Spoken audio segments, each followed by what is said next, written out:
Hola, si quieres ver contenido exclusivo con chicas atractivas que no están en YouTube, por ejemplo cuando Naruto se burla de vulgar cocina, Mikoto o Tsunet, y muchas otras chicas sin restricciones. Ve a mi canal en post y suscríbete usando el enlace en la descripción. Hola chicos, ¿cómo están?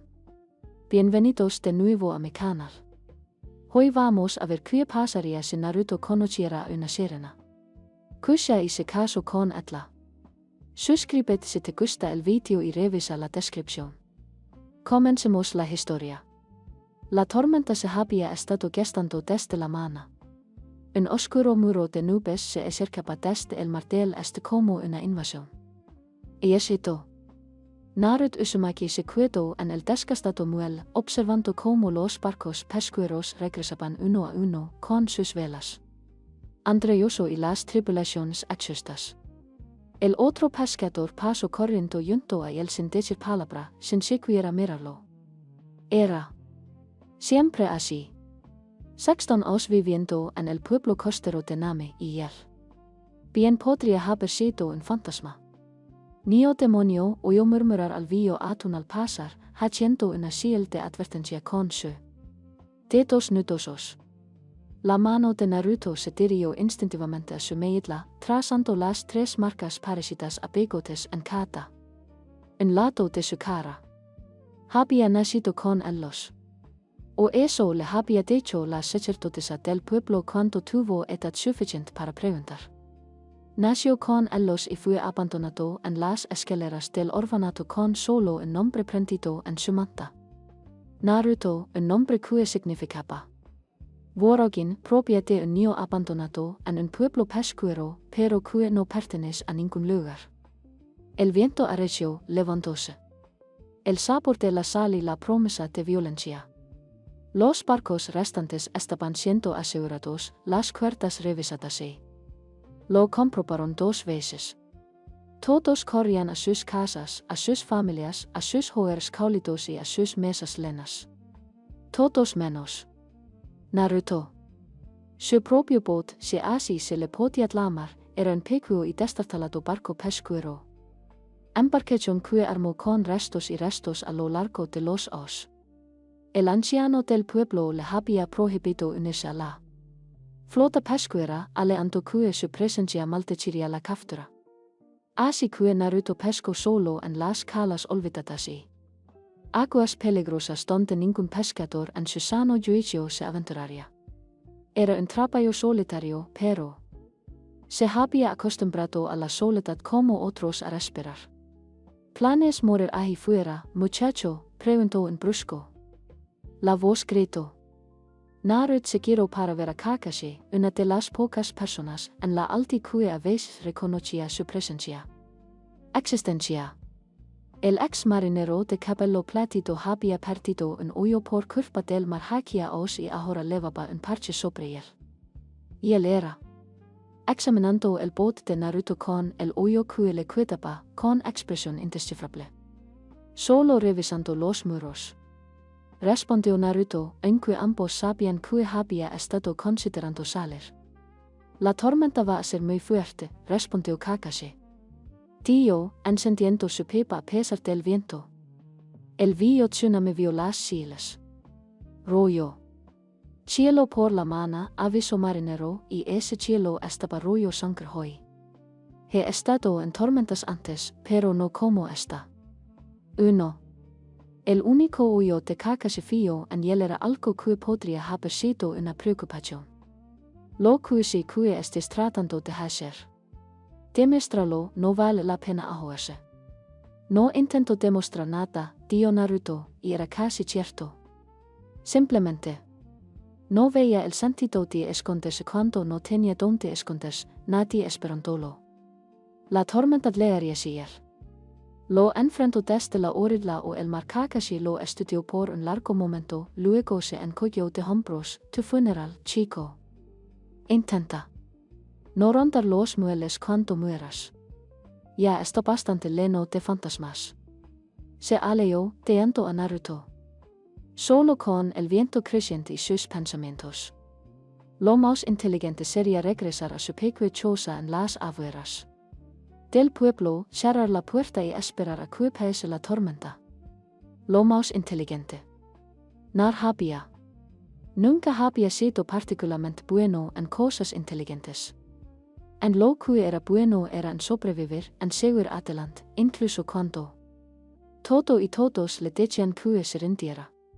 Era una terquedad que le calaba junto algo fundamental para él. Pero hoy decidió ser inteligente, o al menos menos. Más imprudente de lo habitual. Terminó de asegurar su bote y comenzó a caminar de regreso a su choza mientras las primeras gotas de agua caían. Empezó a llover. Las calles del pueblo estaban vacías. Las contraventanas estaban cerradas y las puertas cerradas contra la entrada. Una tempestad. Una luz cálida brillaba desde las ventanas y Naruto vislumbró familias reunidas. Niños. Siendo atraídos hacia sí, madres sirviendo sopa caliente, padres reforzando puertas. Una choza lo esperaba en la oscuridad más alta del pueblo. Una estructura vaya que goteba bajo la lluvia y se congeló en invierno.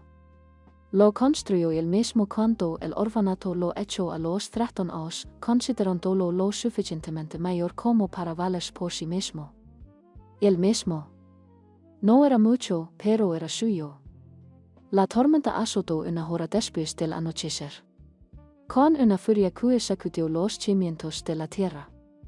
La lluvia caía en chaparrones tan espesos que era como estar parado bajo el agua. Los truenos resonaron como los puos de dioses furiosos y los relámpagos partieron el cielo en cicatrices blancas e irregulares.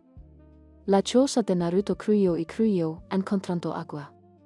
Una docena de nuevas fugas para explotar, colocó sus pocas olas de cocina estratégicamente para atrapar las gotas, escuchando la percusión irregular que crearon. Debería haber tenido miedo. En cambio, se sintió extremadamente tranquilo. Había algo honesto sobre una tormenta. No pretendió ser algo que no era. No ocultó su naturaleza tras falsas sonrisas y susurraban insultos. Era una tormenta y había cierta pureza en ella. Alrededor de la medianoche, el viento cambió.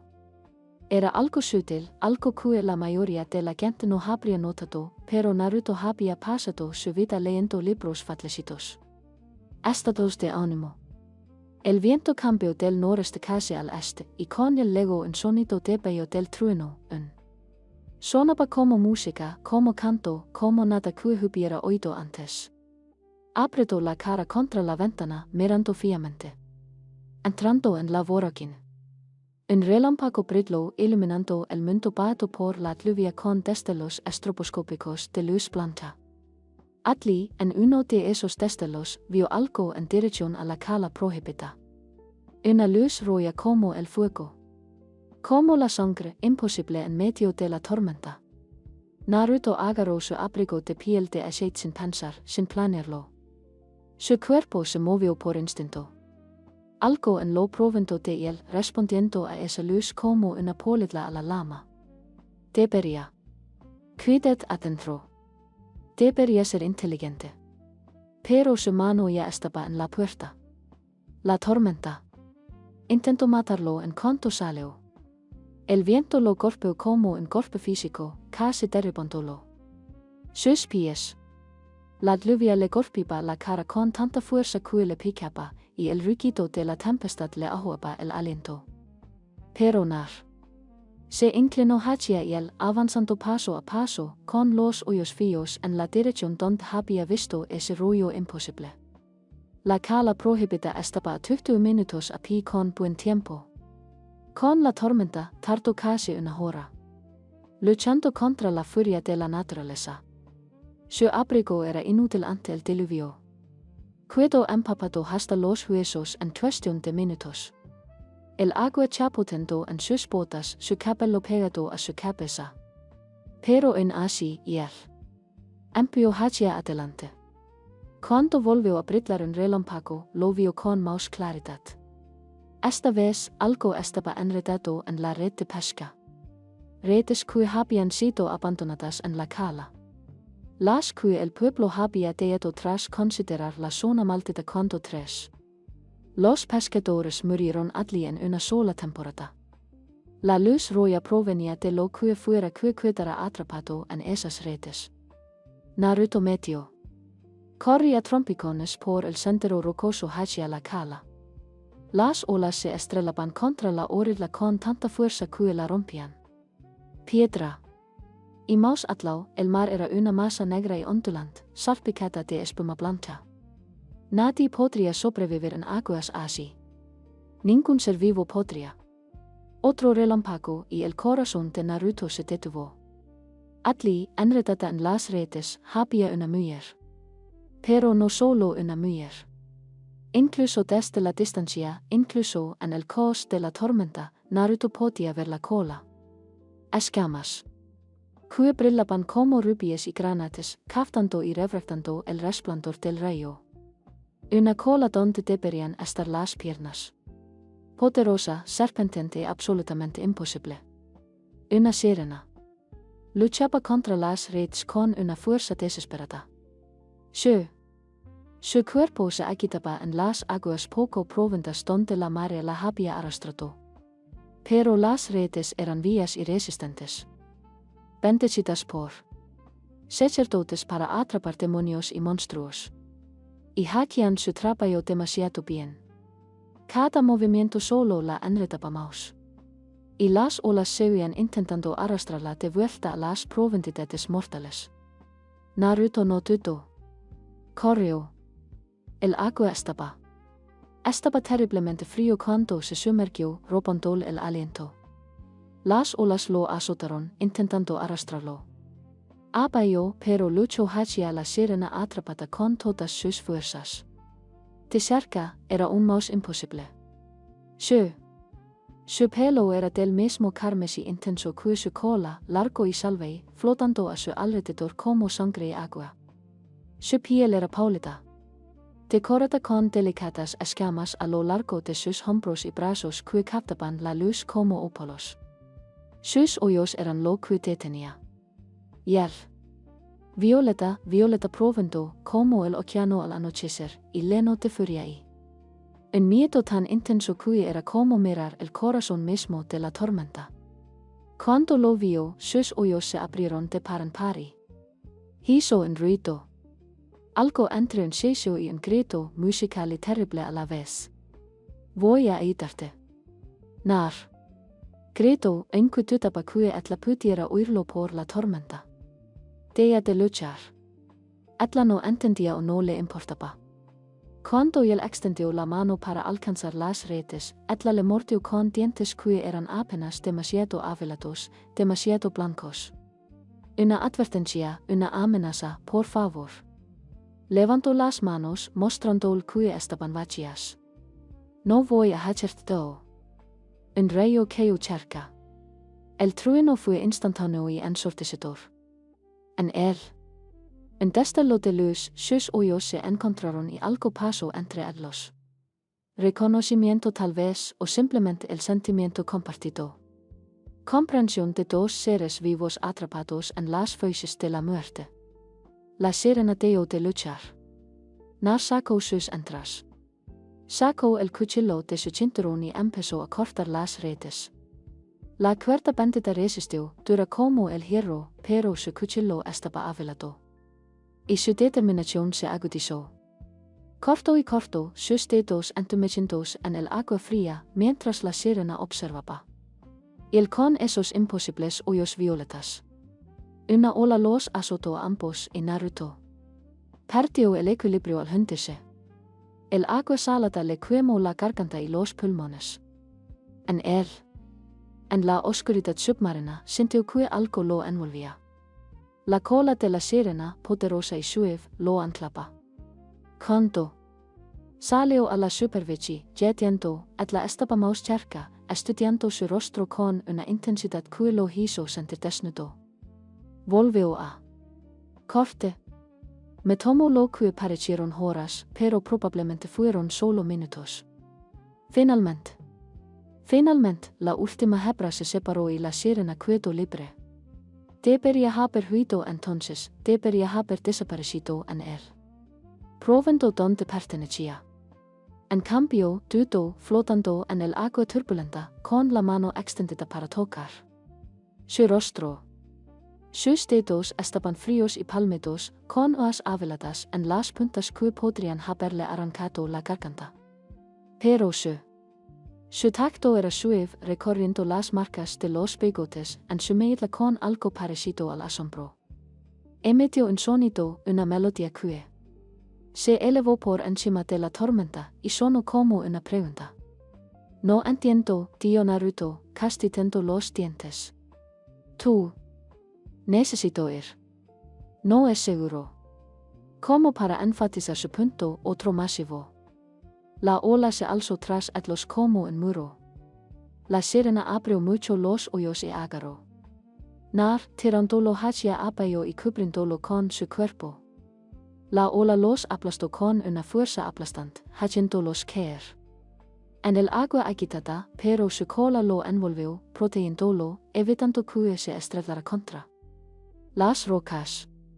Cuando volvieron a la superficie, estaban más adentro de la cala, en una pequeña gruta parcialmente protegida del agua.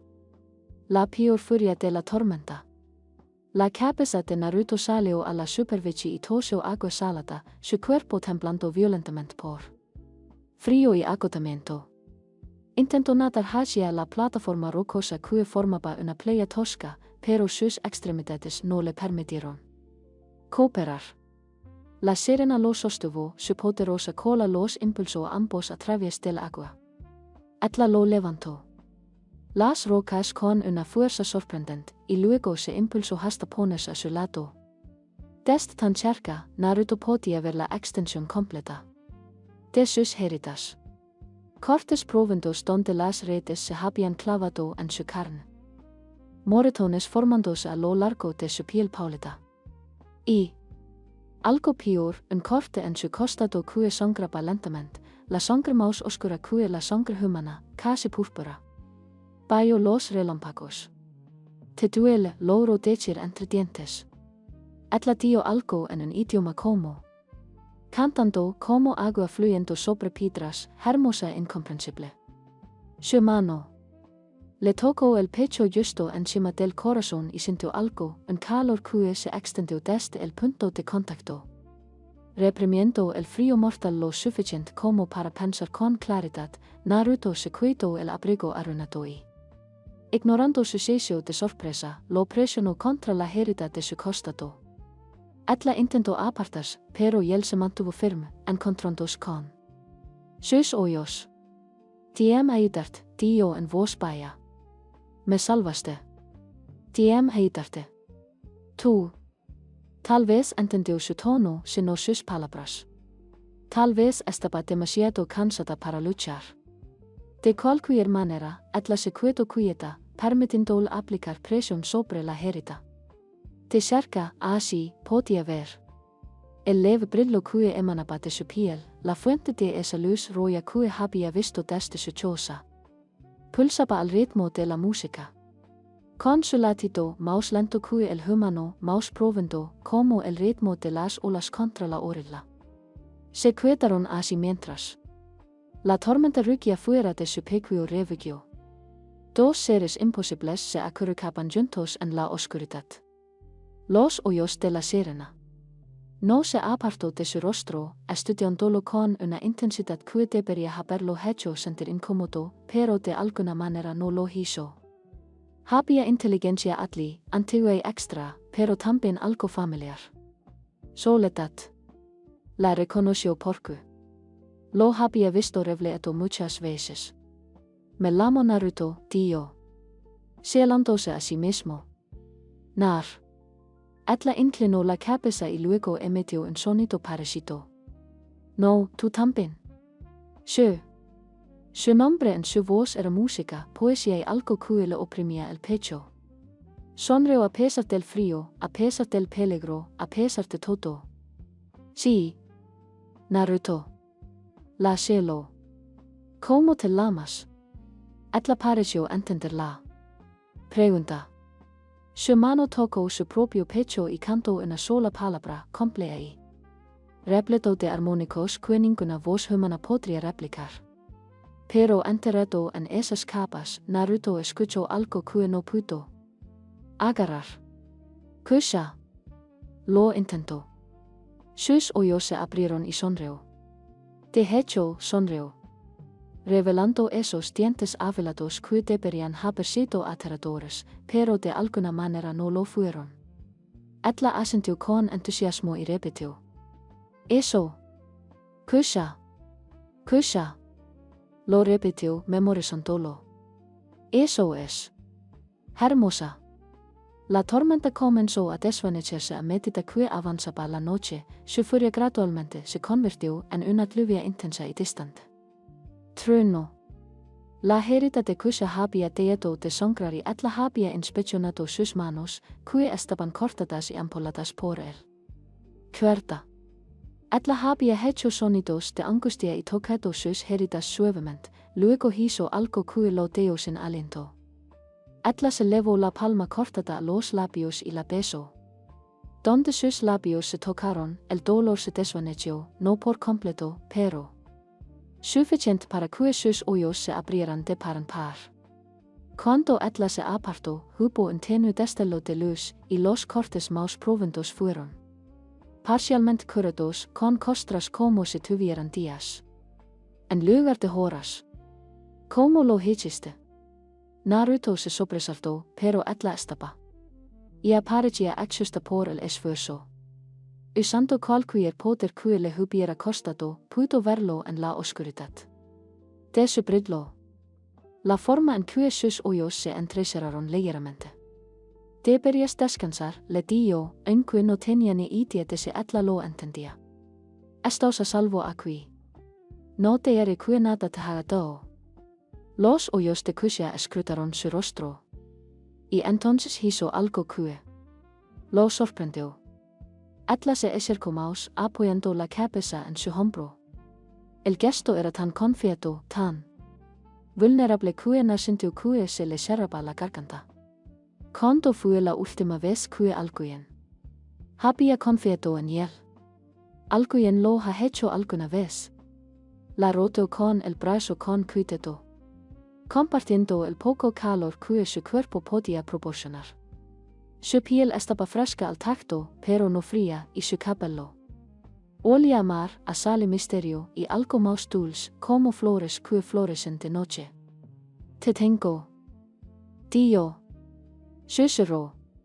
Descansa ahora. Y, aunque fuera imposible, lo hizo. Su respiración no estaba seguro de sí. Respiraba exactamente igual, pero el ascenso y descenso de su pecho se hizo más lento y profundo. El brillo de su piel se atenuó hasta convertirse en un tenue resplandor, como la luz de la luna sobre el agua. Dormir, el feroz guerrero que luchaba contra las redes con tanta furia parecía casi pacífico, casi frágil. Naruto se quedó despierto, vigilando en que su propio agotamiento lo acosaba como una corriente de aire resbaladiza por la boca de él. En la gruta pudo ver los últimos estertores de la tormenta. El cielo se iluminaba lentamente, pasando de negro a gris. Se acercaba el amanecer y con preguntas para las que no tenía respuestas. ¿Qué iba a hacer? No podía traer una sirena a la aldea. Ya creían que estaba maldito, apareciendo con pruebas del mar. Los monstruos probablemente los matarían a ambos, pero él tampoco podía dejarla allí sin heridas y sola. ¿Cómo se? Sintiendo su agitación, Kusha se movió en su suyo, apretándose más cerca de él. La cola se movió ligeramente, las escamas captaron la luz creciente, y Naruto se maravilló al verla. Era la cosa más hermosa que jamás había visto, hermoso y terrible, y completamente imposible. Y de alguna manera, en el lapso de una sola tormenta. Por la noche, Atla se había convertido en su responsabilidad, su secreto, su amiga. ¿Era eso demasiado presuntuoso? Pero confiaba lo suficiente en él como para dormir en sus brazos. y el había arriesgado su vida para liberarla. Eso tenía que contar. Por algo, incluso entre especies diferentes, mundos diferentes. La lluvia paró al amanecer y cocina. Ojos abiertos. Por un momento pareció desorientada, su cuerpo tenso, lista para huir o luchar. Entonces su mirada se encontró con el rostro de Naruto y se relayó esa misma pequeña sonrisa de antes de tocar sus labios. Dio algo en su idioma de canto. Y aunque Naruto no entendió las palabras, el tono fue claro. Gracias. De nada, respondió sintiéndolo con toda sinceridad. De su ser, Kushina se movió, haciendo una ligera mueca por sus heridas, y se miró a sí misma. Luego miró a la agua de la gruta, luego de vuelta a nar. Hizo un sonido interrogativo, sealando. ¿Hacía el marmouse atlao? ¿Quieres volver? Preguntó Nar, incapaz de ocultar la decepción en su voz. Claro que sí. Tenía un hogar en el océano, una vida de la que él no sabía nada.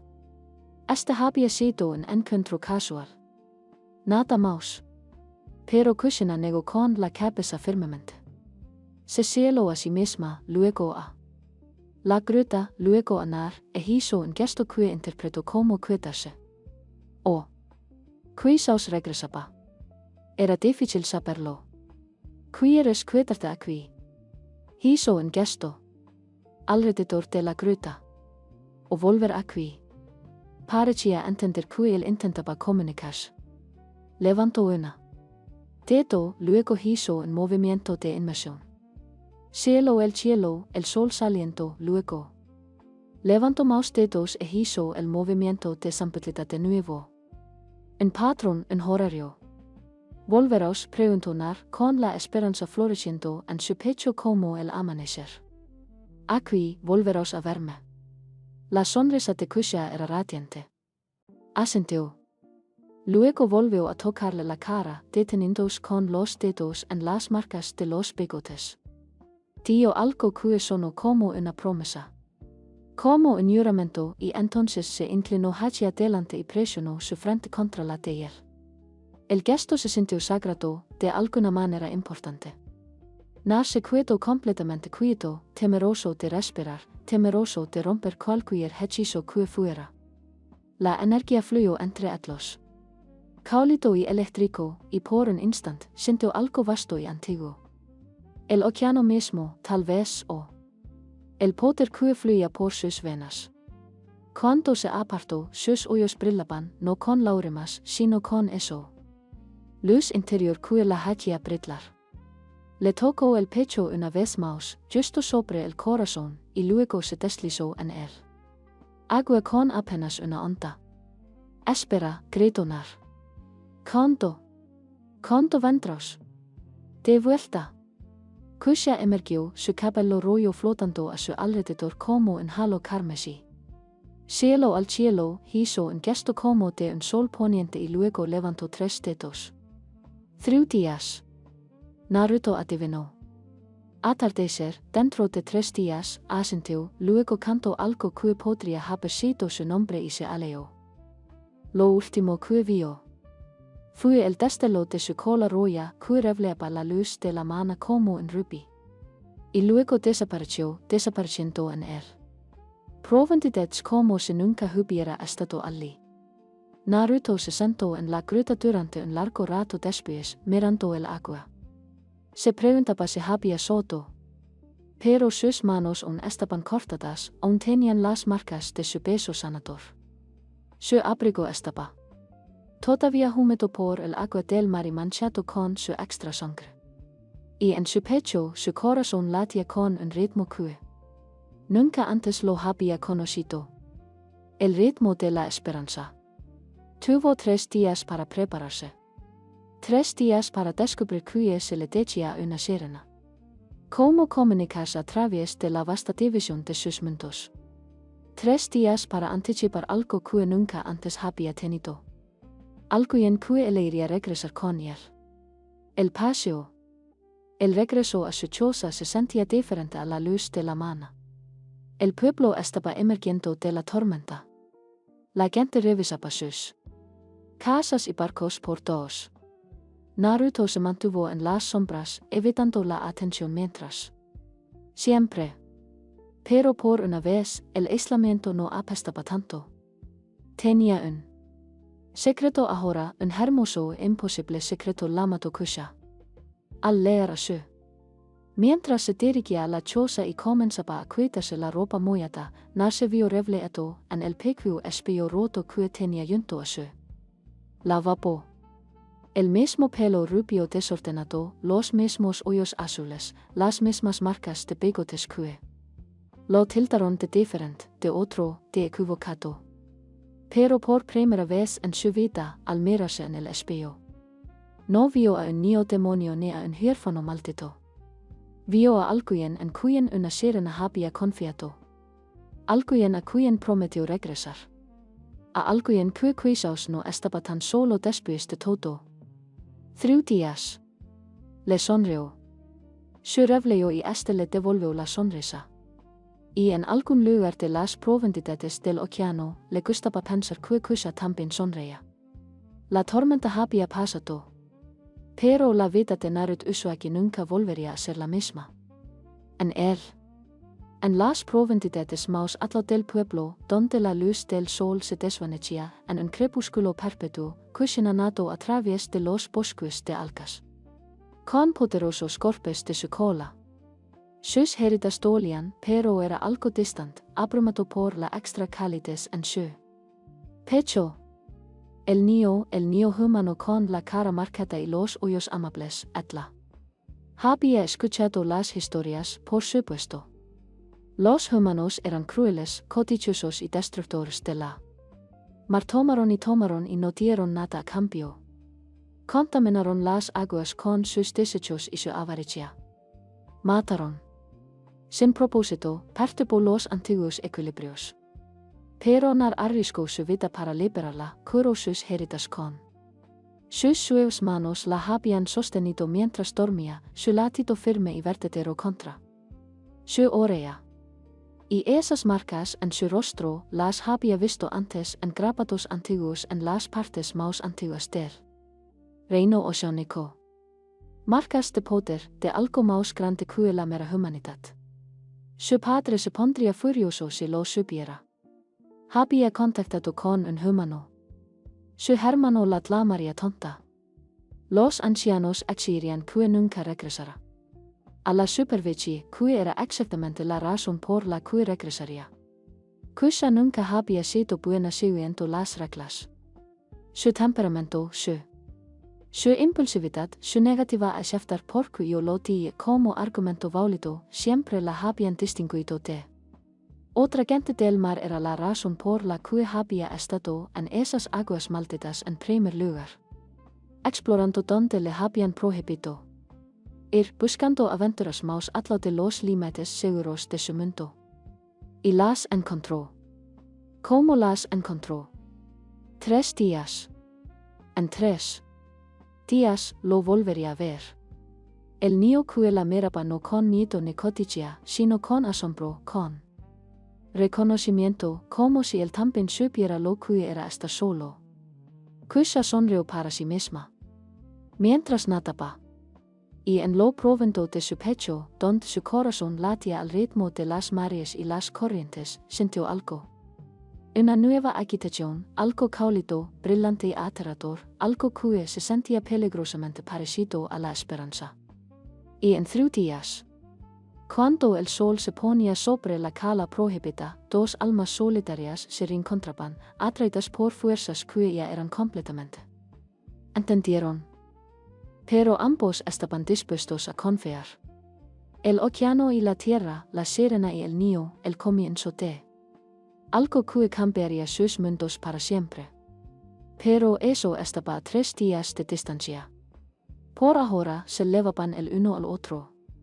En sus pensamientos contaban las horas hasta el atardecer y se atrevían a creer que tal vez, solo tal vez, habían encontrado lo que ambos habían estado buscando desde el principio.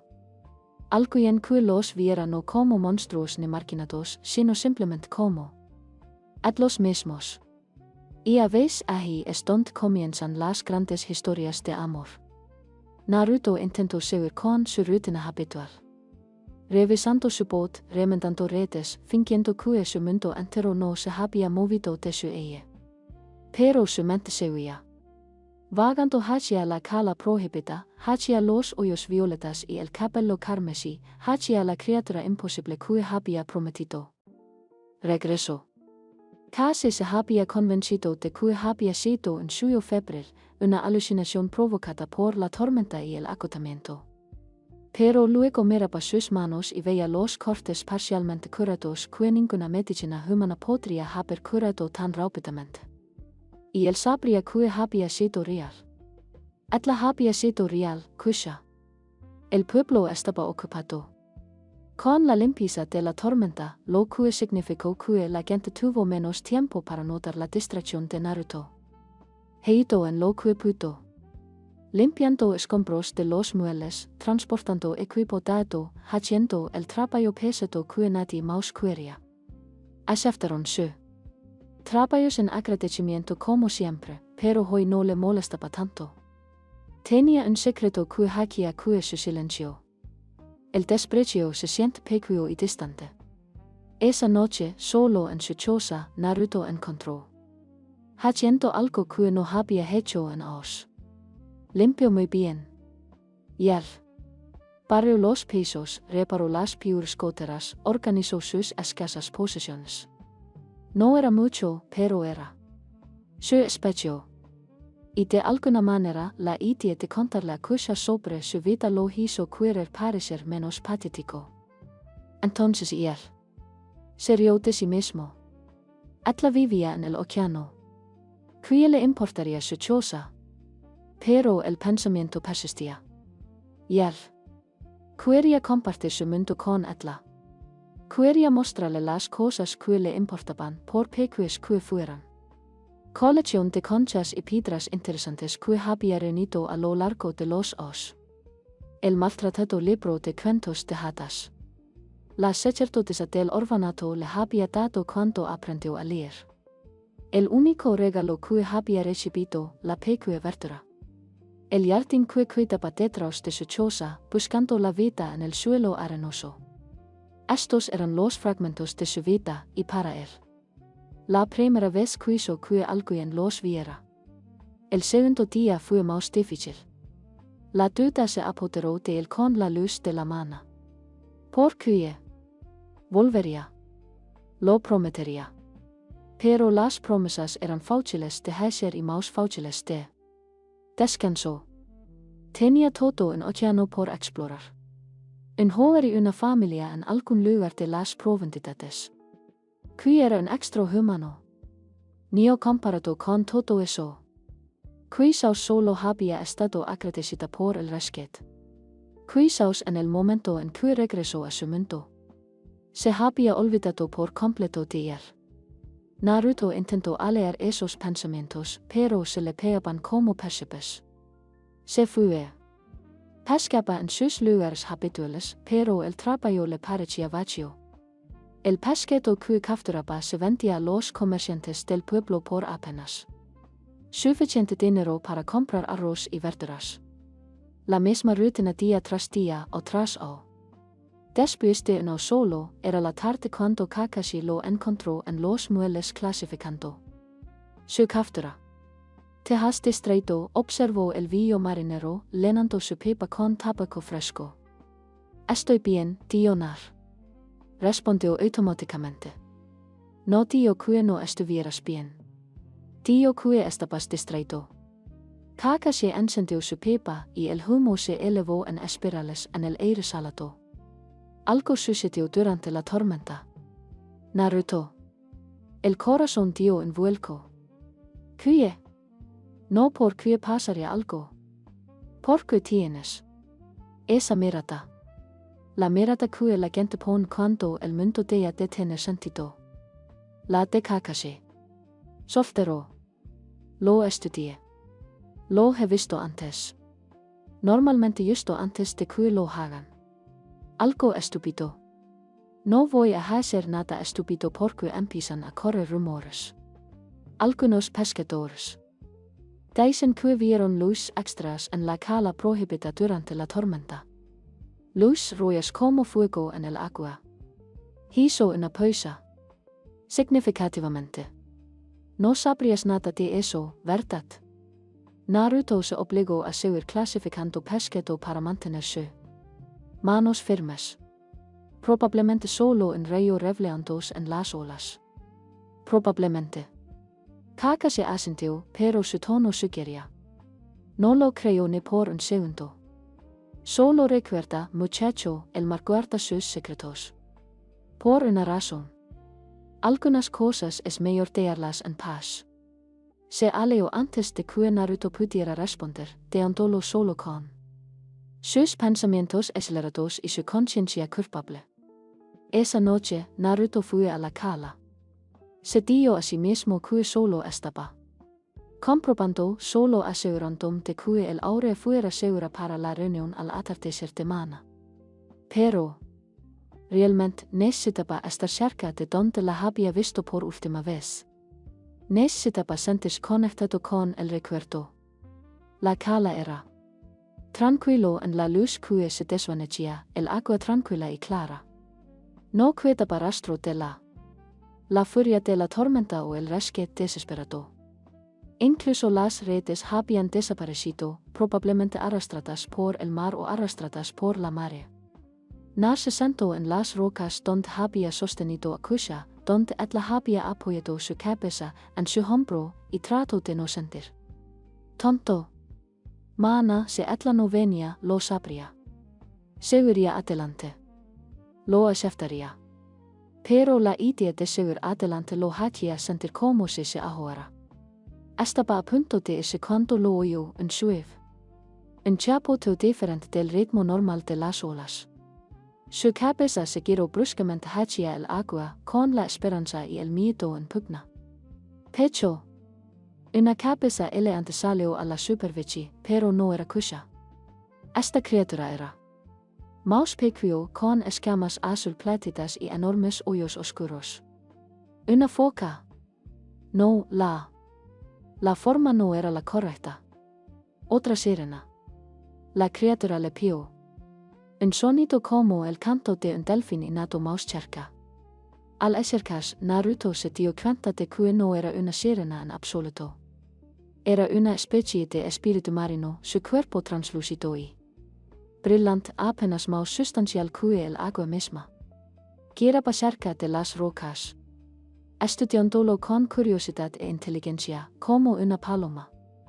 Cuando volvió a la superficie, llevaba algo en la boca, un concha de color morado oscuro e iridescente, diferente a todo lo que Naruto había visto antes.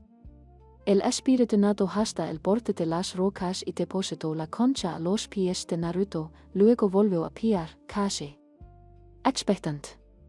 ¿Esto es para mí?, preguntó Nar, sintiéndose ridículo por hablar con un espíritu marino. Inclinó la cabeza, definitivamente un asentimiento, luego se zambulló de nuevo y desapareció, fundiéndose de nuevo en las profundidades. Como si nunca hubiera existido. Nar recogió la concha con manos temblorosas. Era cálido, más cálido que cualquier concha. Y cuando se lo acercó al oído, no oyó el sonido genérico del océano. Conchas, pero algo más. Una voz.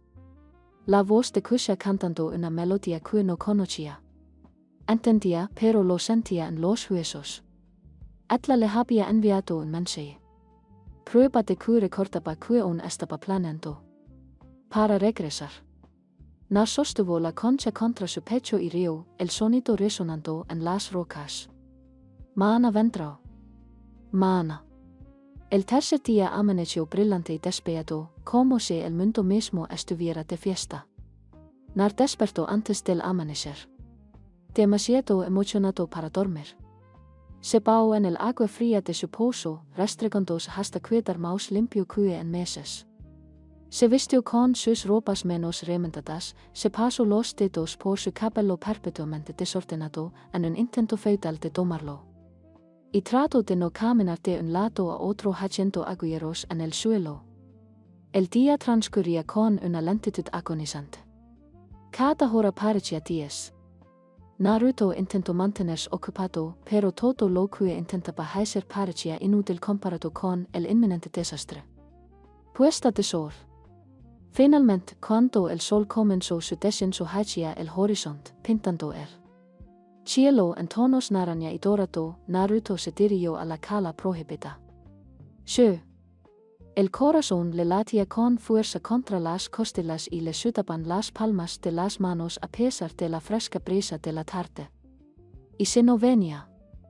Y si la concha hubiera sido un regalo de despedida. Y si el agua estallara en un chorro de espuma y luz y Kushner se levantara. Desde las profundidades como una diosa del mar. Era incluso más hermosa de lo que Naruto recordaba. Su cabello carmesí. Caía en cascada por su espalda en olas húmedas, adornadas con pequeñas conchas y lo que parecían flores marinas bioluminescentes. Que brillaba suavemente en la penumbra. Su cola relucía con cada movimiento, sus escamas revelaban la puesta de sol y lanzaban. Lo devolvió en mil tonos de rojo y dorado. Pero fue su sonrisa la que le quitó el aliento. Brillante, genuina y significativa. Enteramente para él. Kusha. El nombre brotó de sus labios como una oración. Atla. Río, un sonido como de campanas y agua corriendo, y nado hacia las rocas donde él estaba. Cuando las alcanzó, se levantó con gracia y sin esfuerzo, con la cola enroscada de bello de Atla. De cerca. Nar pudo ver que sus heridas habían sanado por completo, sin el rastro del desesperado rescate. Naruto, tío. Su nombre aún resonaba con esa musicalidad que lo hacía sonar nuevo y maravilloso. Se miraron fijamente. Por un largo momento, Naruto sintió que su rostro se calentaba. ¿Qué se suponía que debía decir? ¿Cómo se podía conversar con una sirena? Kusha parecía no tener esas reservas. Extendió la mano y agarró la suya, tirándolo para que se sentara a su lado. Luego se señaló a sí misma y dio algo en su idioma. Una frase larga y fluida llena de sonidos que no podía ni siquiera imitar. No entiendo, tío Naruto. Tío disculpantos. Frunció el ceño, pensando, y luego lo intentó de nuevo. Esta vez señaló el agua e hizo un gesto. Movimiento de natación. Luego se señaló a sí misma e hizo un gesto hacia arriba, hacia la superficie. Subiste desde aguas profundas. Asintió con entusiasmo y luego separó las manos, indicando la distancia o la profundidad. Había recorrido un largo camino para verlo. Una sensación cálida floreció en el pecho de Naruto. Gracias, tío, en voz baja. Gracias por volver. Kusha inclinó la cabeza sin entender las palabras, pero pareciendo captar su significado. Significado. Volvió a tocarle la cara, recorriendo las marcas de bigotes que parecían fascinal, y luego las señaló. E hizo un sonido interrogativo. ¿Quieres saber sobre esto? No se tocó la medla. Realmente no lo sé. Estaba. Nació con los. Los altinos creen que son una maldición, una marca de demonios. Y él se rió con amargura. Quizás tengan razón. La expresión de Kusha se tornó feroz. Negó con la cabeza y luego tomó. Colocó ambas manos sobre su corazón. Podía sentirlo latir, más lento y fuerte que un corazón humano. Poderosa como la marea. Dio algo enfáticamente, y aunque él no entendió las palabras, el significado era claro. No estás maldito. O ya lo pudiera entender, tío Naruto. Realmente te entiendo, no solo te imagino. Pareció considerarlo, frunciendo el ceño en señal de concentración. Entonces, sus ojos se iluminaron e hizo un gesto de emoción. Espera aquí. Y se zambulló de nuevo en el agua. Estuvo ausente durante varios minutos. Minutos, tiempo suficiente para que comenzara a preocuparse. Pero entonces emergió sosteniendo. Algo que parecía un trozo de coral brillando con una suave luz azul.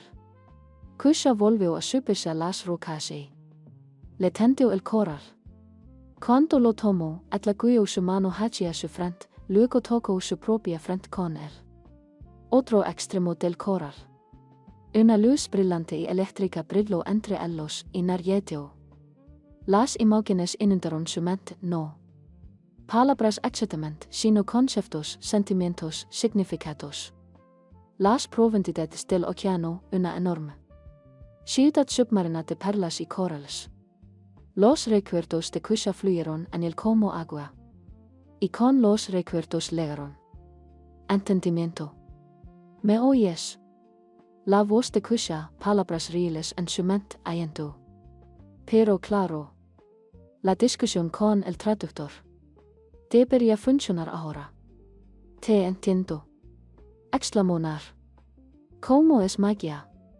Dijo Kusha simplemente, sonriendo ante su asombro. Expresión. Magia antigua. De antes de la separación de la tierra y el mar no usamos. A menudo. A la mayoría de la gente de las islas no le interesa hablar con humanos. Pero lo tomé prestado del tesoro real.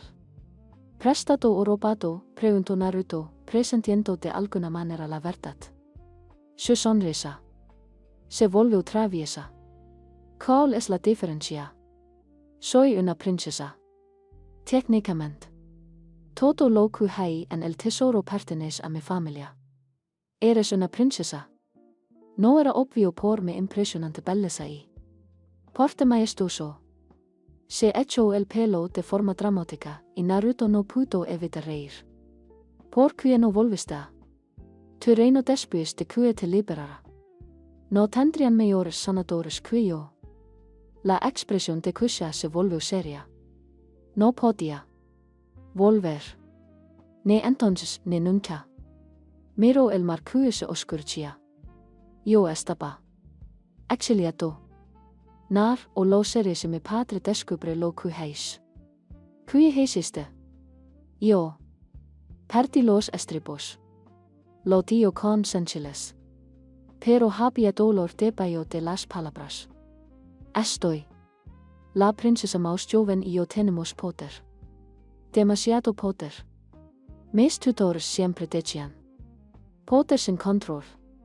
Durante una ceremonia en la corte, uno de los nobles insultó la memoria de mi madre. Ella murió cuando yo tenía joven y yo hice un gesto y el agua a su alrededor onduló con una fuerza invisible. Yo desató un maremoto dentro de la sala del trono. 3 ministros se ahogaron. El diplomático alma del reino coral resultó herido. Fue un desastre. Por eso estabas en la cala prohibida. Yo he estado viviendo en el exilio en los territorios exteriores, con prohibición de regresar a la corte hasta que aprendí a controlarme. Impulsos destructivos. Hizo sus comidas con los dedos, un gesto que debió haber aprendido observando a los humanos. Pero me aburrí. Los territorios exteriores son seguros y aburridos y quería aventura. Así que salí a la superficie a las aguas peligrosas de las que siempre me advirtieron mis tutores y quedé atrapado en redes malditas y te conocí. Su expresión se suavizó. El chico que arriesgó su vida por un monstruo. No eres un monstruo, dijo Naruto con firmeza. ¿Des el chico con marcas de demonio en su rostro? Pero ella sonrió al decirlo. Somos una buena pareja. ¿Verdad? La princesa exiliada y el huérfano maldito. Me gusta cómo suena eso. Naruto admitió. Siendo pareja, se sentaron en un cómodo silencio por un momento. Observando cómo las estrellas empezaban a emerger en el cielo que se oscurecía. Entonces Kusha volvió a hablar. Hablem de tu mundo, Nar. ¿Cómo es vivir en la tierra con piernas en lugar de cola? He visto humanos de lejos, pero nunca los he entendido bien. Así que Naruto se lo contó. Yel. Le contó sobre el pueblo, sobre crecer en el orfanato, sobre la soledad de ser temido y rechazado. Le habló de su choza, su boat, los angelos placeres de una comida caliente y ropa seca.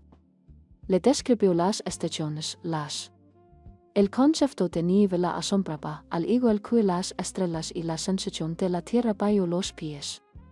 A cambio, Kushina le contó sobre profundidades oceánicas, sobre ciudades construidas con coral vivo que cantaban en armonía con las corrientes. Describió la casa de calamares gigantes, carreras con delfines, los jardines bioluminiscentes que florecieron en las trincheras más profundas. Ella le habló de sus hermanos, 3 de ellos, todos mayores. Todos decepcionados de su peque y salve hermana y de su padre, el rey del océano, severo, poderoso, imposible de controlar. Por favor. Cuir que me caes, dio con disgusto. Con algún noble aburrido de el reino del abismo, para una alianza política, como si fuera una fecha de intercambio. En lugar de una persona. No quieres casarte con él. No quiero casarme con nadie que mi padre elia. Si me caso, será ser por amor, por elección, no porque beneficia algún plan político. Sus ojos brillaron con ese fuego feroz. Naruto estaba empezando a reconocer. Quiero elegir mi propio camino, mi propia vida. ¿Qué pasa? No, dio Naruto en voz baja. No está nada mal, sus miradas se cruzaron. Y algo pasó entre ellos. Algo eléctrico, peligroso y maravilloso. Hablem de tus suyos. Narcusa dio en voz baja, ¿qué quieres de la vida? Nadie le había preguntado nunca. Eso ya lo había dicho antes.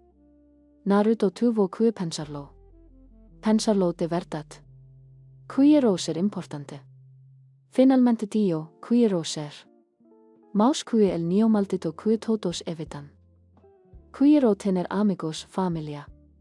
Gente a la que realmente le importa si vivo o muero. Quiero que me vean. Serio con timidez. Estúpido, ¿verdad?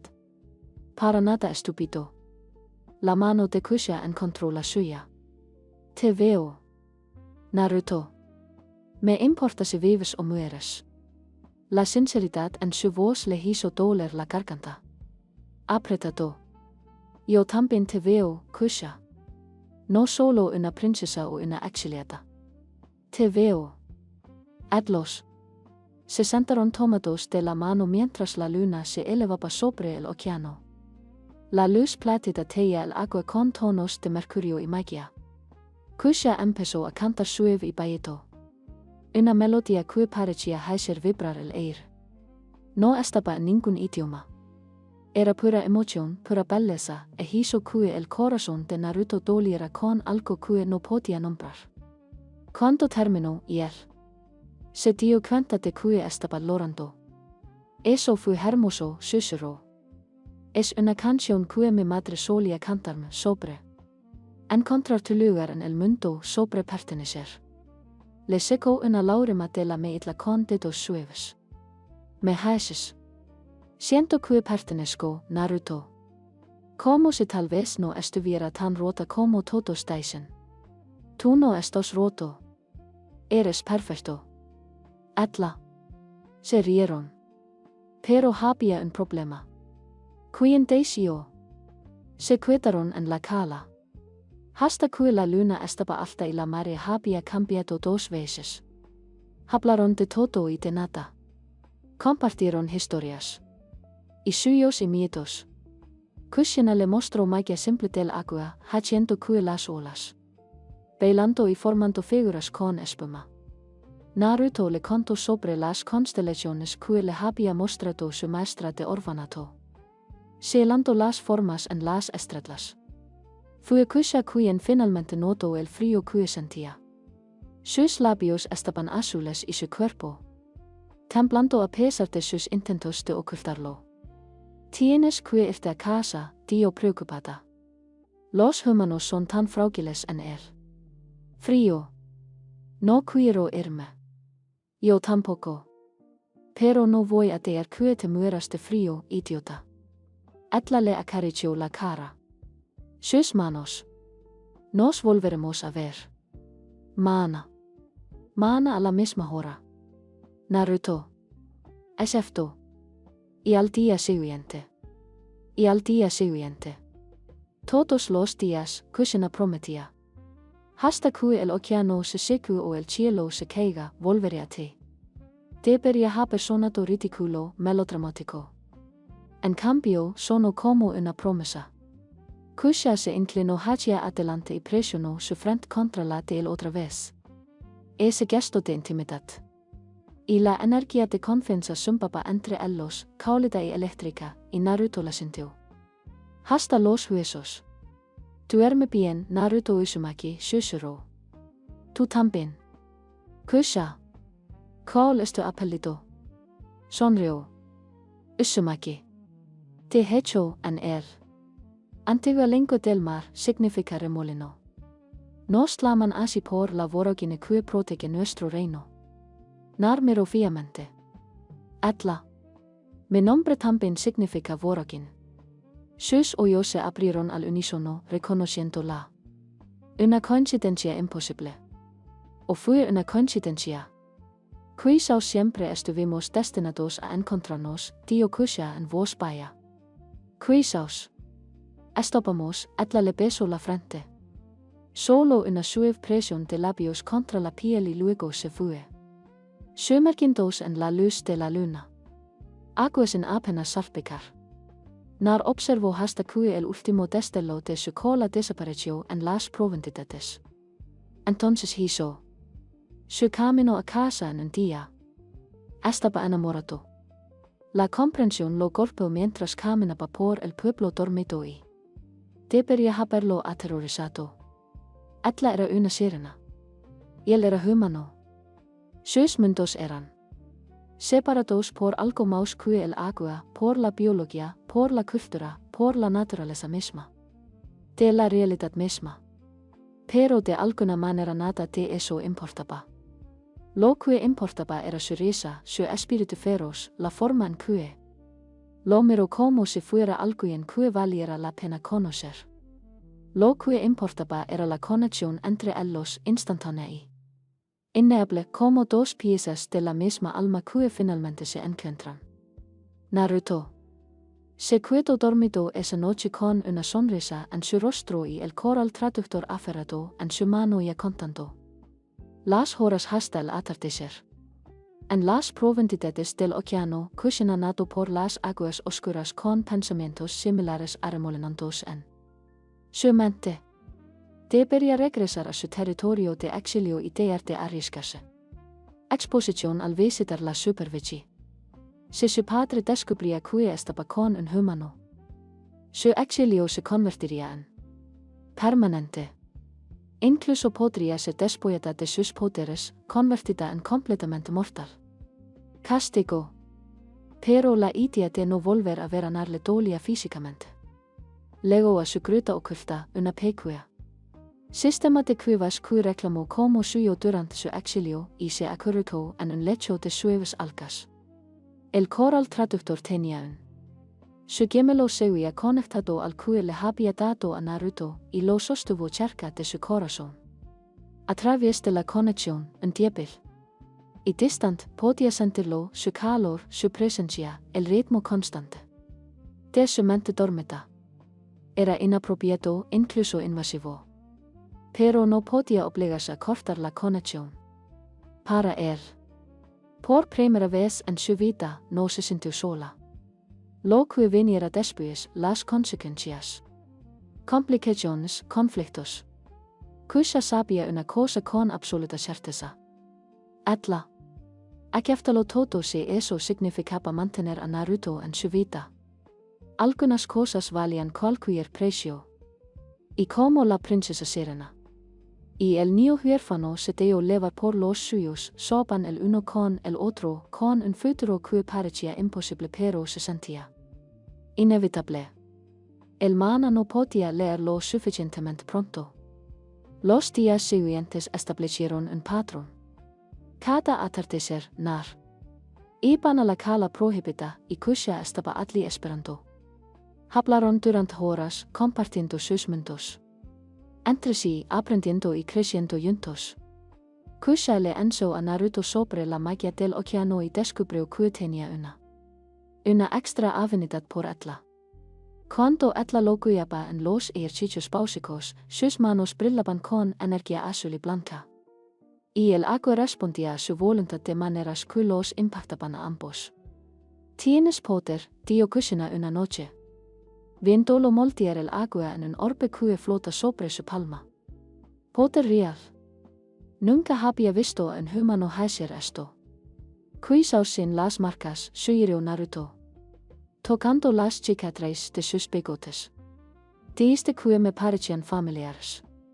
Sí, pero yo no recuerdo dónde los he visto. Frunció el ceño con la concentración arrugando la frente. Algo en los viejos archivos. Cuisaos.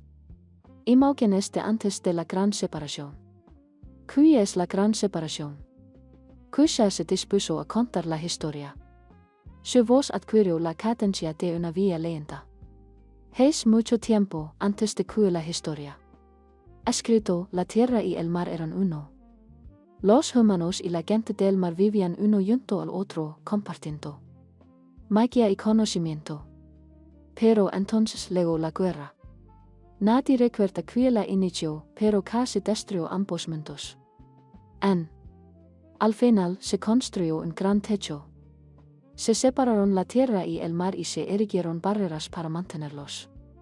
Aparte, la mayor parte de la magia estaba encerrada en un lado o en el otro, pero algo permaneció.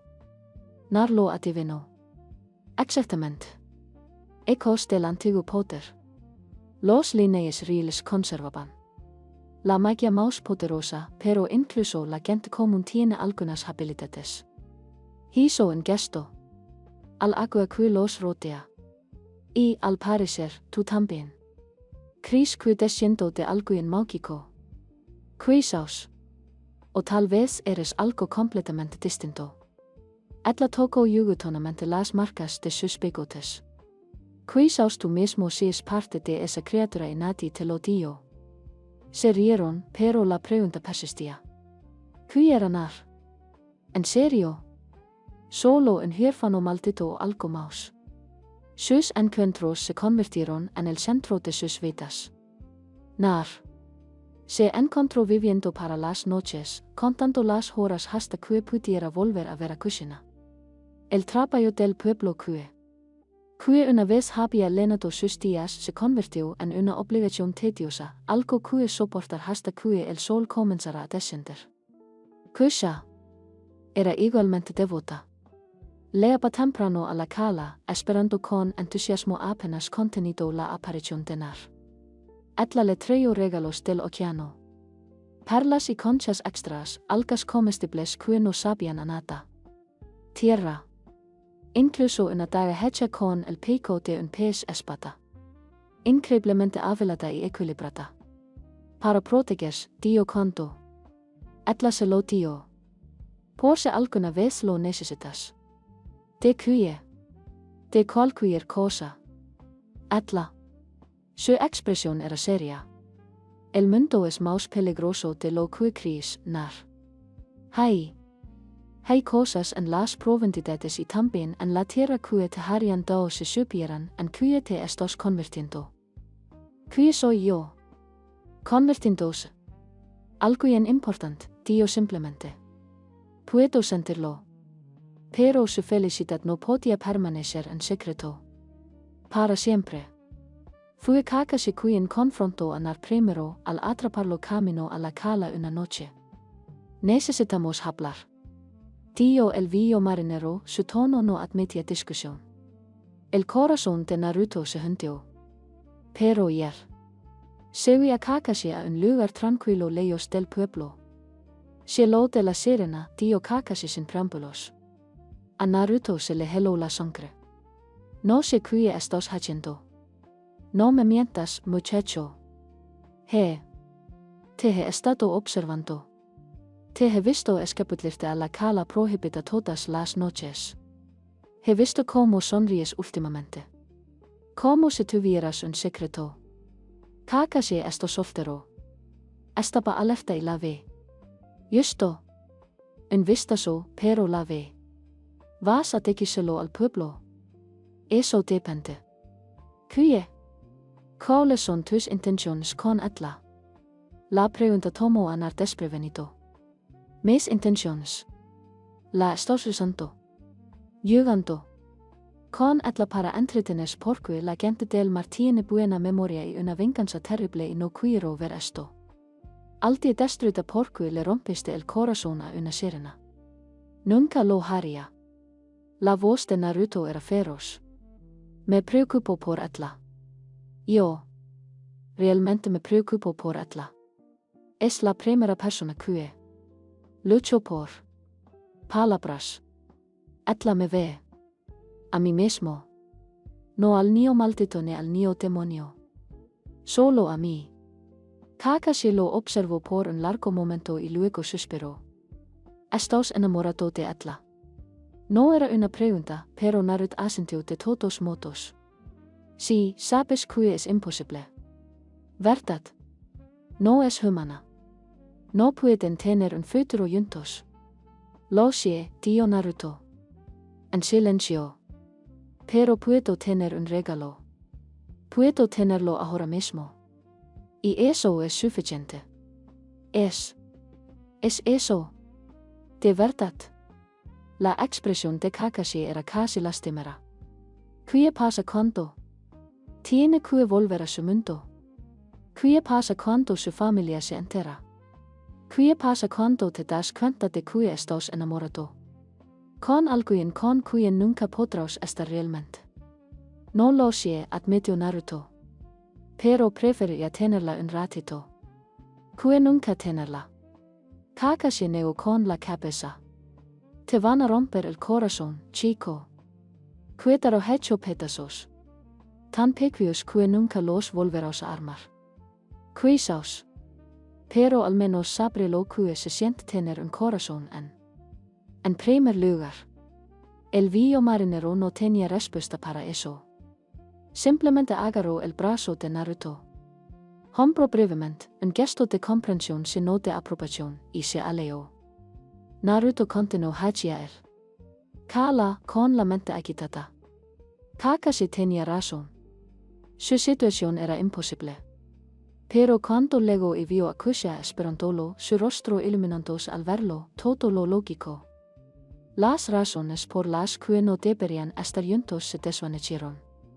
Paris preocupado, dio Kushina, tirándolo para que se sentara.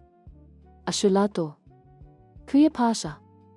Le contó sobre la advertencia de Kakashi, sobre la imposibilidad de su situación. Y él esperaba que se preocupara, que se alejara. En cambio, se rió. Claro que es imposible, tío. Todo lo que vale la pena es imposible hasta que alguien lo es posible. ¿Crees que mis antepasados pensaron que era posible? Construir bajo el agua, respirar en las profundidades, moldear el océano a su antojo. Eso es diferente. No es diferente en absoluto. Atla tomó sus manos, su agarre fuerte y seguro. Escucham. Nar. No me importa si es imposible. No me importa si todo el océano se eleva contra nosotros. No me importa si mi padre envía un ejército. No te voy a entregar. Kusha. No escucha, sabes que es lo más raro del mundo. No es magia. No es poder, ni siquiera amor. En realidad, es encontrar a alguien que te vea, que realmente te vea. Y te elige de todos modos. No porque seas perfecto, sino porque tus defectos encajan con los suyos.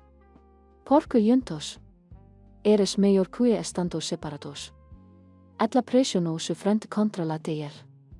Ese gesto íntimo que se había convertido en suyo. Eres mi persona, Nar. Por imposible que sea, por complicado que sea, se vuelve peligroso. Eres mío y yo soy tuyo. Y luchare contra cualquiera que diga. De manera diferente, incluido el destino mismo. Naruto sintió que las lágrimas ardían en sus ojos. Nadie había luchado llamos por él. Antes. Nadie lo había leído llamos. Te amo, susurró, y las palabras se le escaparon antes de que pudiera detenerlas. Los ojos de Kusha se abrieron de par en par y luego se suavizaron. Dilo otra vez. Te amo, Kusha. De nuevo. Te amo, lo besó. Era su primer beso y fue perfecto. Sus labios eran frescos y suaves, con sabor a sal y algo más dulce como el mar. Uvas y luz de estrellas. La energía crepitaba entre ellos, la magia respondía a la emoción, y el agua alrededor de su roca comenzó a brillar con luz bioluminiscente. Cuando finalmente se separaron, ambos en aliento, Kusha loraba. Te amo. Tú también, dijo, con la voz cargada de emoción. Te amo tanto que me aterroriza. Se abrazaron mientras la noche se hizo más profunda. Dos seres imposibles haciendo promesas imposibles. Y en algún lugar de la oscuridad, fuerzas estaban. Ya se movían atraídos por el poder de su conexión. El océano observaba y pronto respondería. Kusha lo notó al principio. Las corrientes que normalmente fluían por las aguas costeras se habían reducido a apenas un susurro. Los peces que solían agruparse en aguas poco profundas se habían retirado a aguas más profundas. Incluso los bosques de algas parecían contener su respiración, oscilando menos de lo habitual en la marea disminuida. Algo anda mal, le dijo a Naruto durante su reunión vespertina. El mar espera algo. Esperando que no lo sé, pero en mi experiencia, cuando el océano se queda en silencio así, suele ser justo antes de una tormenta o algo peor. Nar quería despedirla. Preocupaciones, pero había aprendido a confiar en los instintos de Kusha sobre el mar y a decir verdad, notó cambios también en tierra. Los pescadores del pueblo reportaban capturas extras. Peces de aguas profundas aparecían en redes poco profundas. Criaturas que no deberían estar cerca de la orilla aparecen en la playa. Quizás deberíamos de vernos por un tiempo, Naruto. Sugirió a regañadientes. Solo hasta que pase lo que sí que pase, dijo Kushina con la mirada. Brilló con ese fuego familiar. Absolutamente no voy a decir que algunos. Los extros estados de ánimo del océano me alejan de ti, pero si es peligroso, lo afrontaremos juntos. Ella le agarró la mano, apretando fuerte. No más carreras, Naruto. No el uno del otro. No podía discutir con esa lógica, en que la preocupación le hizo asentir en el estómago. Esa noche, Naruto había suyos extros. Vio un palacio submarino de una belleza imposible, todo perlado. Y jardines de coral bioluminiscentes. Vio una sala del trono donde estaba sentada una figura enorme. Humanoid, pero claramente no humana. Coronado con lo que parecían criaturas marinas vivientes, ojos que brillaban con un poder ancestral. El rey del océano, de alguna manera, sabía. El padre de Kushon. Y en el suyo, el rey del océano lo miraba directamente. Te atreves a tocar a mejilla, Lan Walker. La voz era el océano mismo, vasto y aplastante. Te atreves a corromperla con tu corrupción mortal. Naruto intentó defenderse, pero no le salieron las palabras. El agua a su alrededor empezó a presionarlo, aplastándolo, ahogándolo. Se despertó yediendo, empapado en sudor. El coral traductor lo tenía tan apretado en la mano que le había dejado marcas en la palma. Todavía estaba oscuro afuera. Faltaban horas para el amanecer, más tiempo. Quieto, hasta que pudo ver a Kusha de nuevo. Pero el suyo se había sentido demasiado real, demasiado como una advertencia. A través del coral.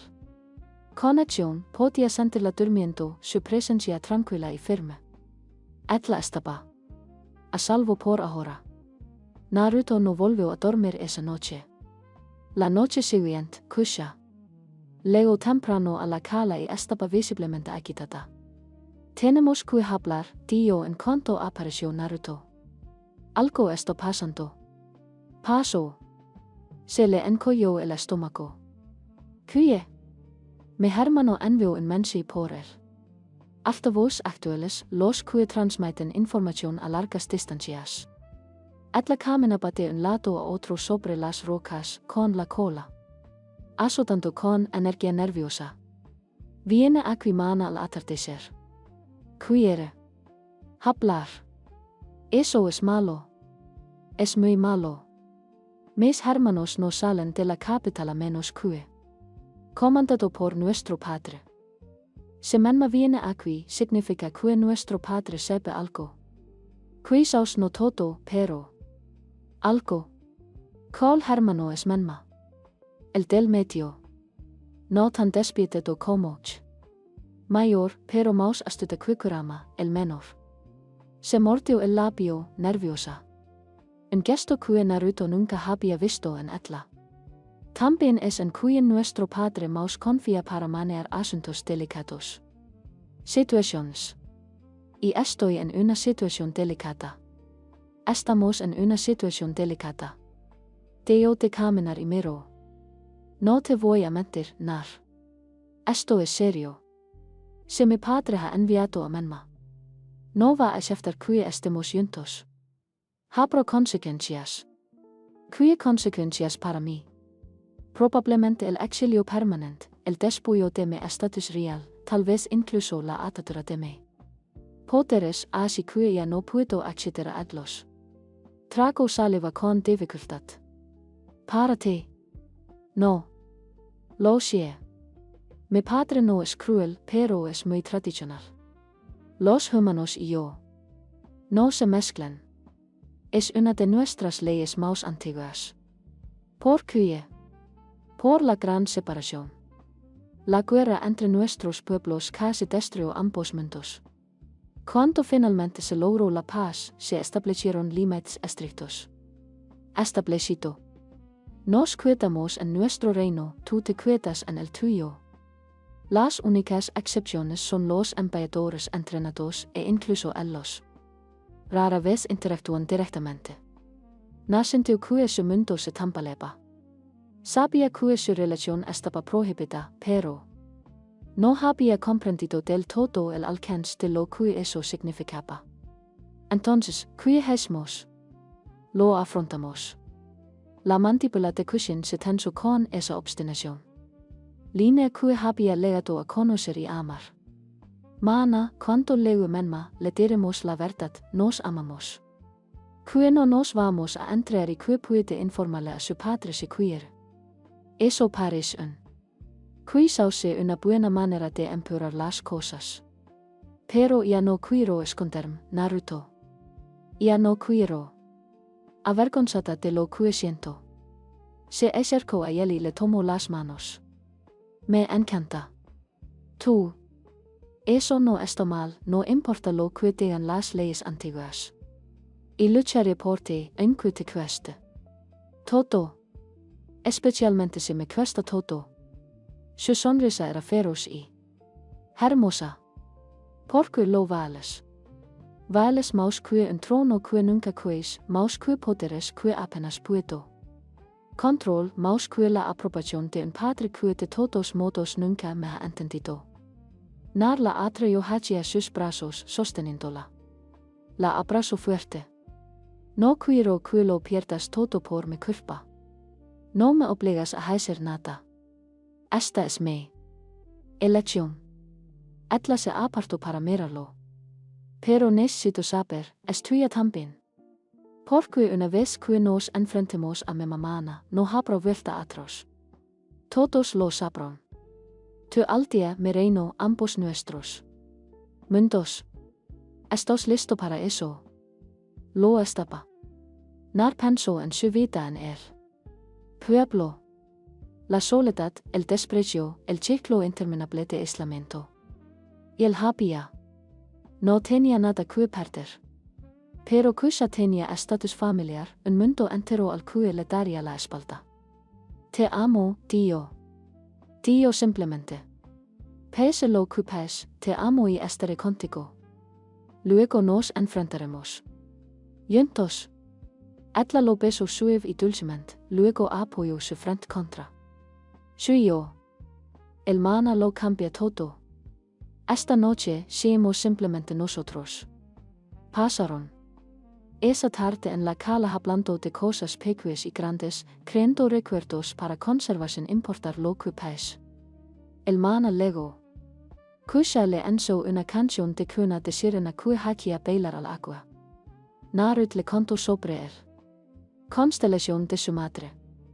Quien quiera que fues, debió haberla visto desde la hora de la noche en que lo dejó en el orfanato. Tal vez no tuvo elección, dio Kushina con dulzura. Tal vez te amaba, pero no podía. Te cuete. O tal vez simplemente no quería un hijo maldito. Entonces era una tonta. La voz de Kusha era feroz. ¿Por qué eres? Lo mejor que he encontrado. Se abrazaron mientras salía la luna y ninguno quería soltarse. ¿Por qué? Mañana el océano la maría y nada volvería a ser igual. El atardecer llegó demasiado rápido. Nar llegó a la cala para encontrar a Kusha y a Atli. Pero no estaba sola.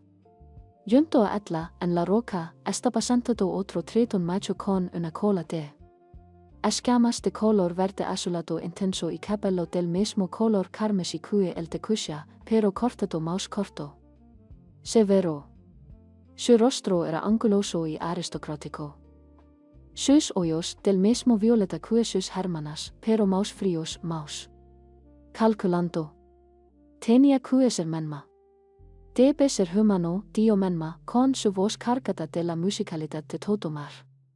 Gent, pero con un filo de esro debeo. Usaba la lengua común, hablando sin traductor coral. Naruto Uzumaki y el hermano de Yokusha. Narbayo a las rocas forzando. Para no mostrar el miedo que le revolvía las entradas. Me ha hablado de nada bueno, estoy seguro. Menma.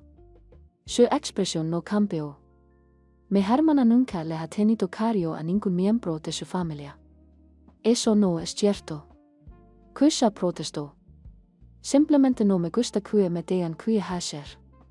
Es precisamente por eso que estamos en esta situación. Menma volvió su atención a Naruto, estudiándolo con una intensidad que parecía decepcionada. Eres más joven de lo que esperaba. Y esas marcas en tu cara. Kusha los mencionó, pero verlos en persona es diferente. Definitivamente son marcas de celo. Muy antiguas. Marcas de celo. No se tocó los bigotes con timetes. Marcas dadas por una poderosa magia celadora. De esas que unen a los grandes. Poder o gran peligro. Menma se acercó más, entrecerrando los ojos. ¿Qué son? Tú, Naruto Uzumaki. Claramente no eres del todo humano. No sé qué soy. He tenido estas marcas desde que nací. Interesante. Menma se recostó con la cola. Acuruchándose debajo de él. Bueno, independientemente de tus orígenes misteriosos, tenemos una más.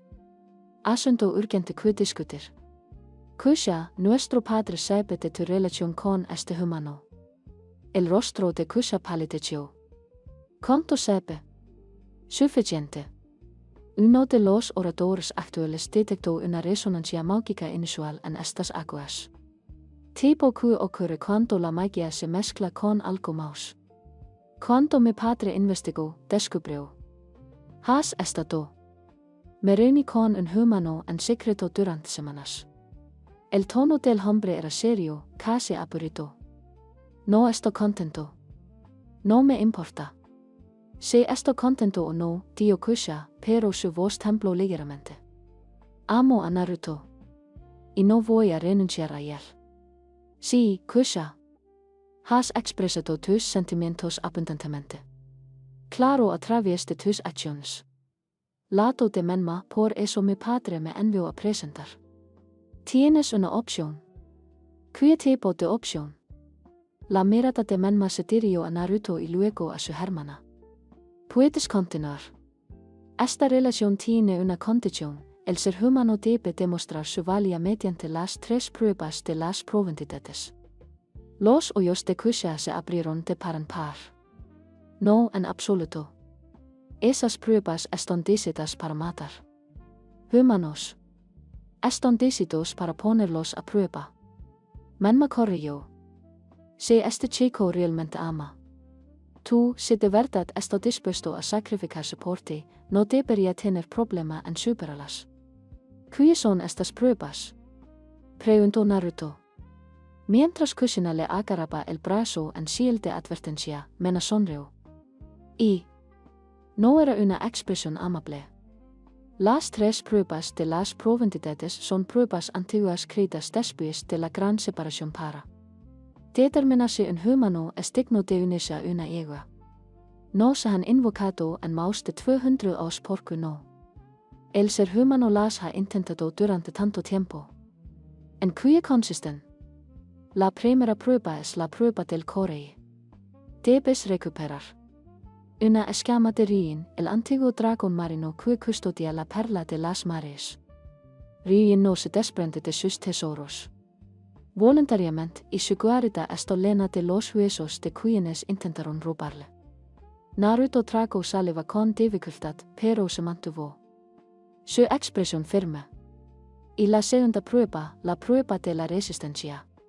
Debes ascender a las aplastantes probabilidades, el punto más bajo de nuestro océano, y sobrevivir allí durante una noche entera sin ahogarse, sin ser aplastado por la presión y sin perder la cabeza en la oscuridad. La gente de mir puede sobrevivir esas probabilidades. Los humanos no pueden. Y la tercera, la prueba de la pureza.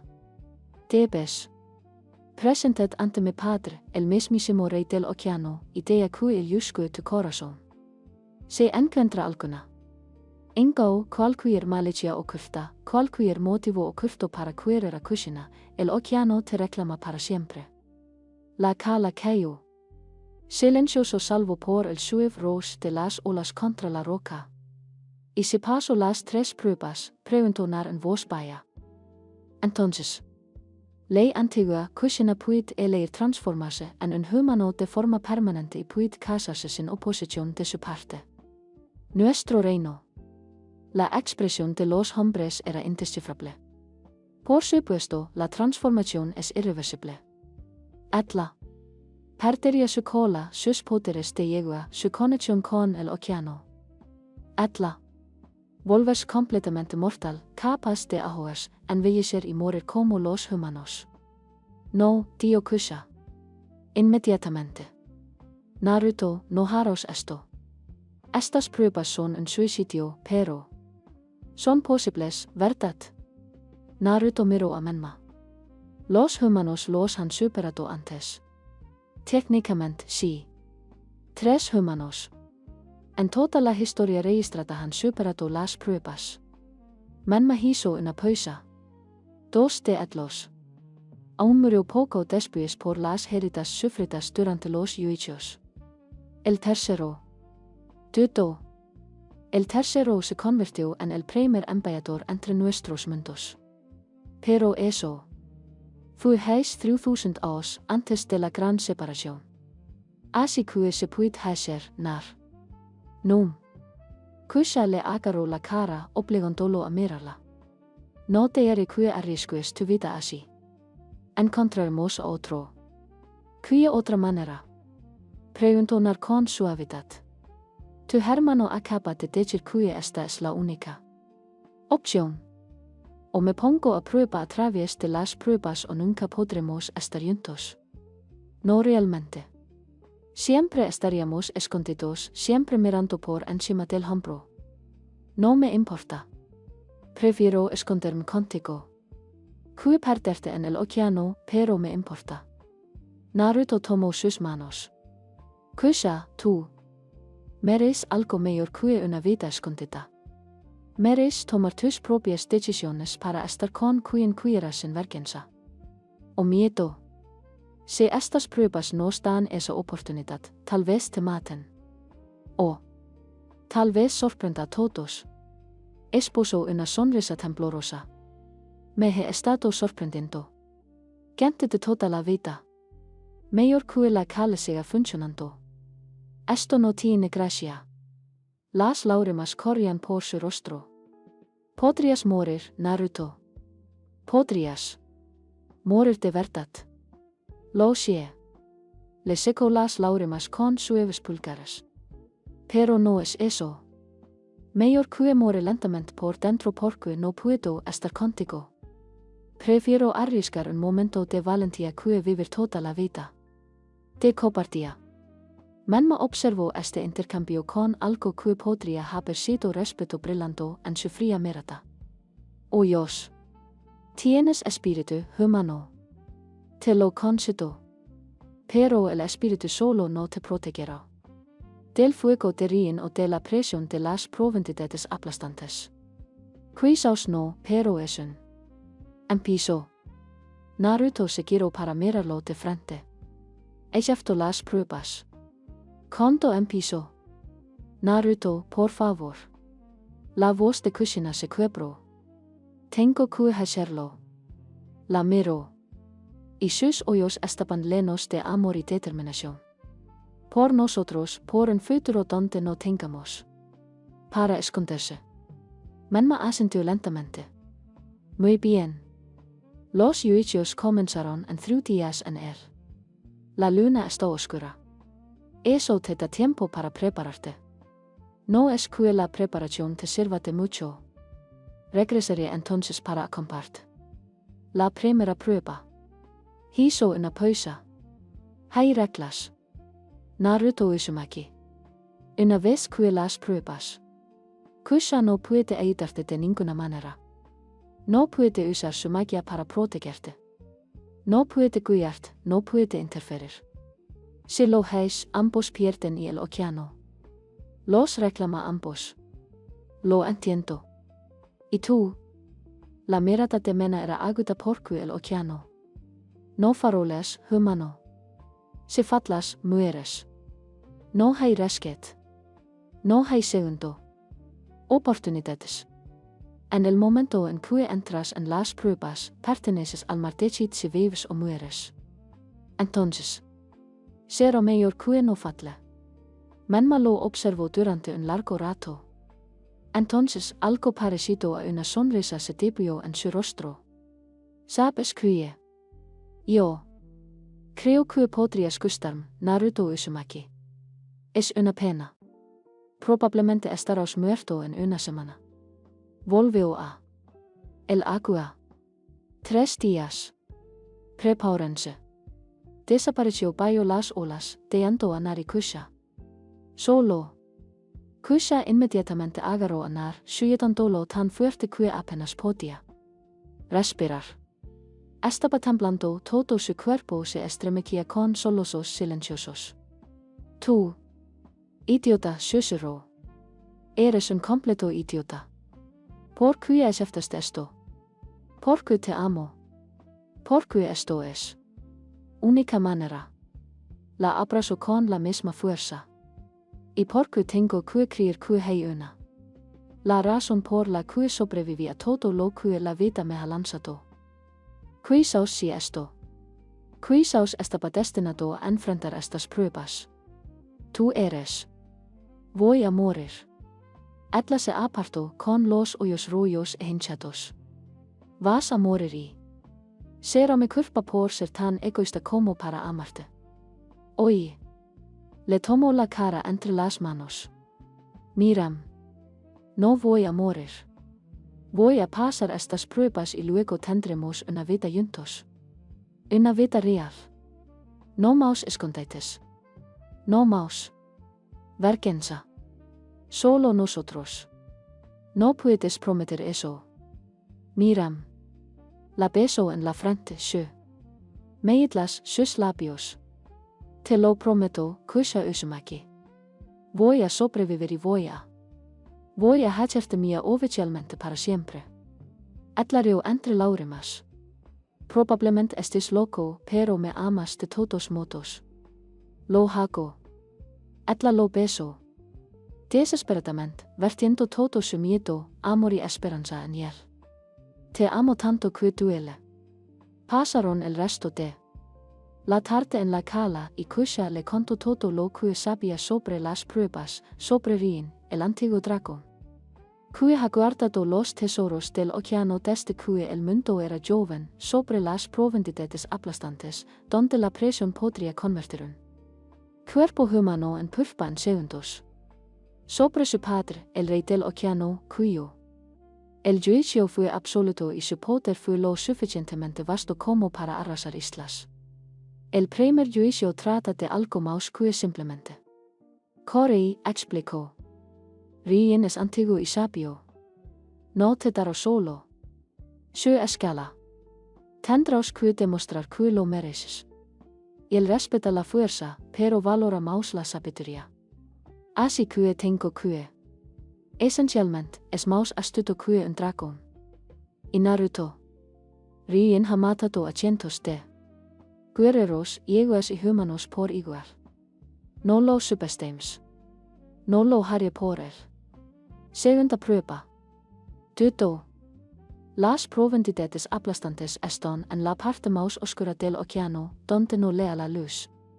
Estarás completamente solo en la oscuridad absoluta con una presión que debería matarte al instante.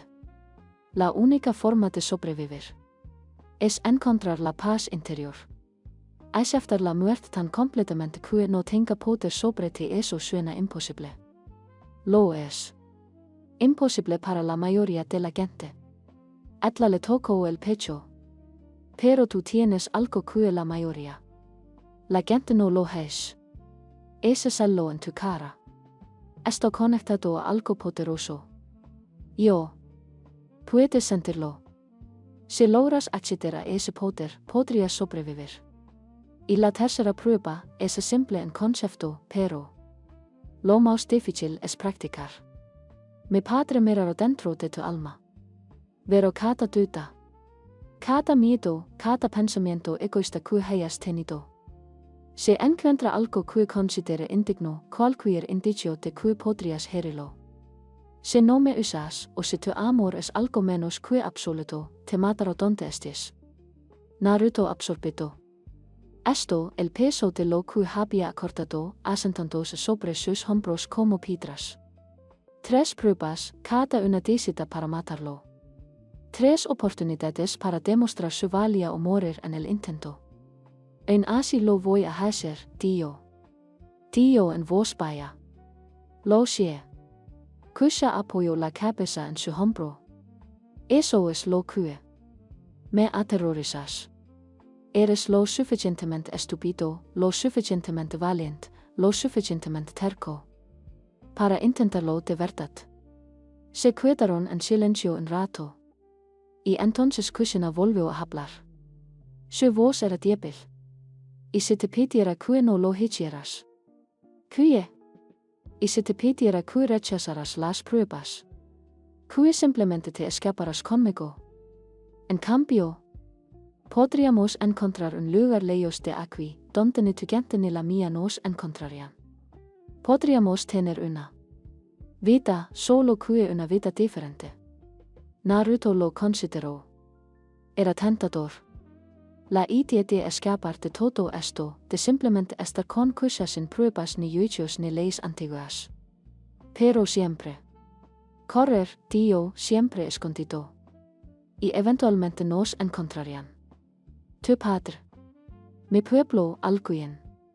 Y cuando lo hicieran, no tendríamos protección, ningún derecho legal. Estar juntos. Le apretó la mano. Quiero más para nosotros que eso. Te quiero.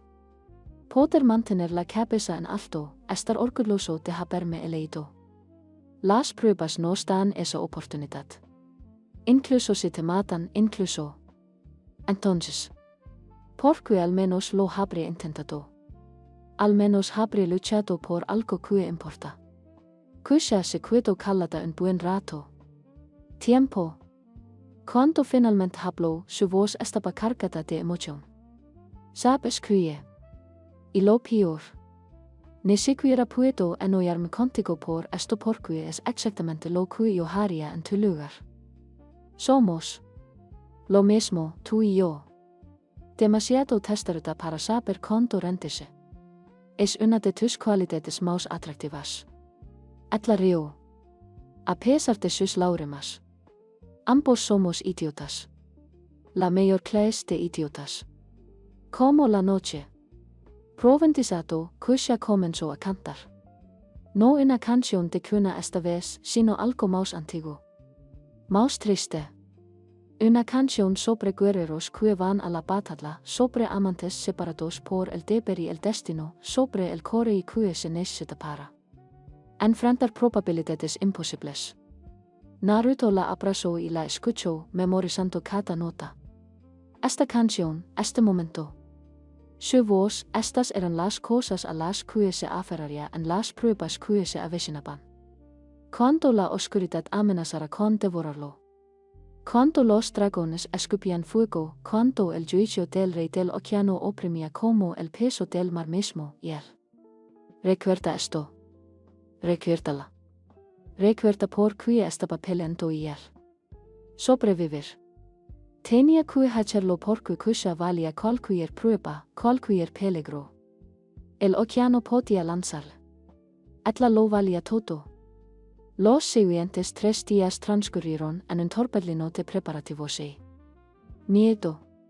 Naruto pasaba las manos reuniendo los pocos suministros que podía. Una bolsa impermeable, un trozo de cuerda, daga de pez espada. No es que nada de eso sirviera contra el dragón o la presión aplastante de las profundidades, pero lo hizo sentir un poco menos indefenso. Kakashi lo encontró el segundo día inspeccionando su bote. Escuchó de la pescador, el océano se comporta de forma extra otra vez. Dio el viejo marinero, encendiendo su pipa. Las corrientes cambian. Luz extras en las profundidades. No sabrías nada de eso, ¿verdad? No se debatió sobre mentir. Pero ¿cuál era la punto?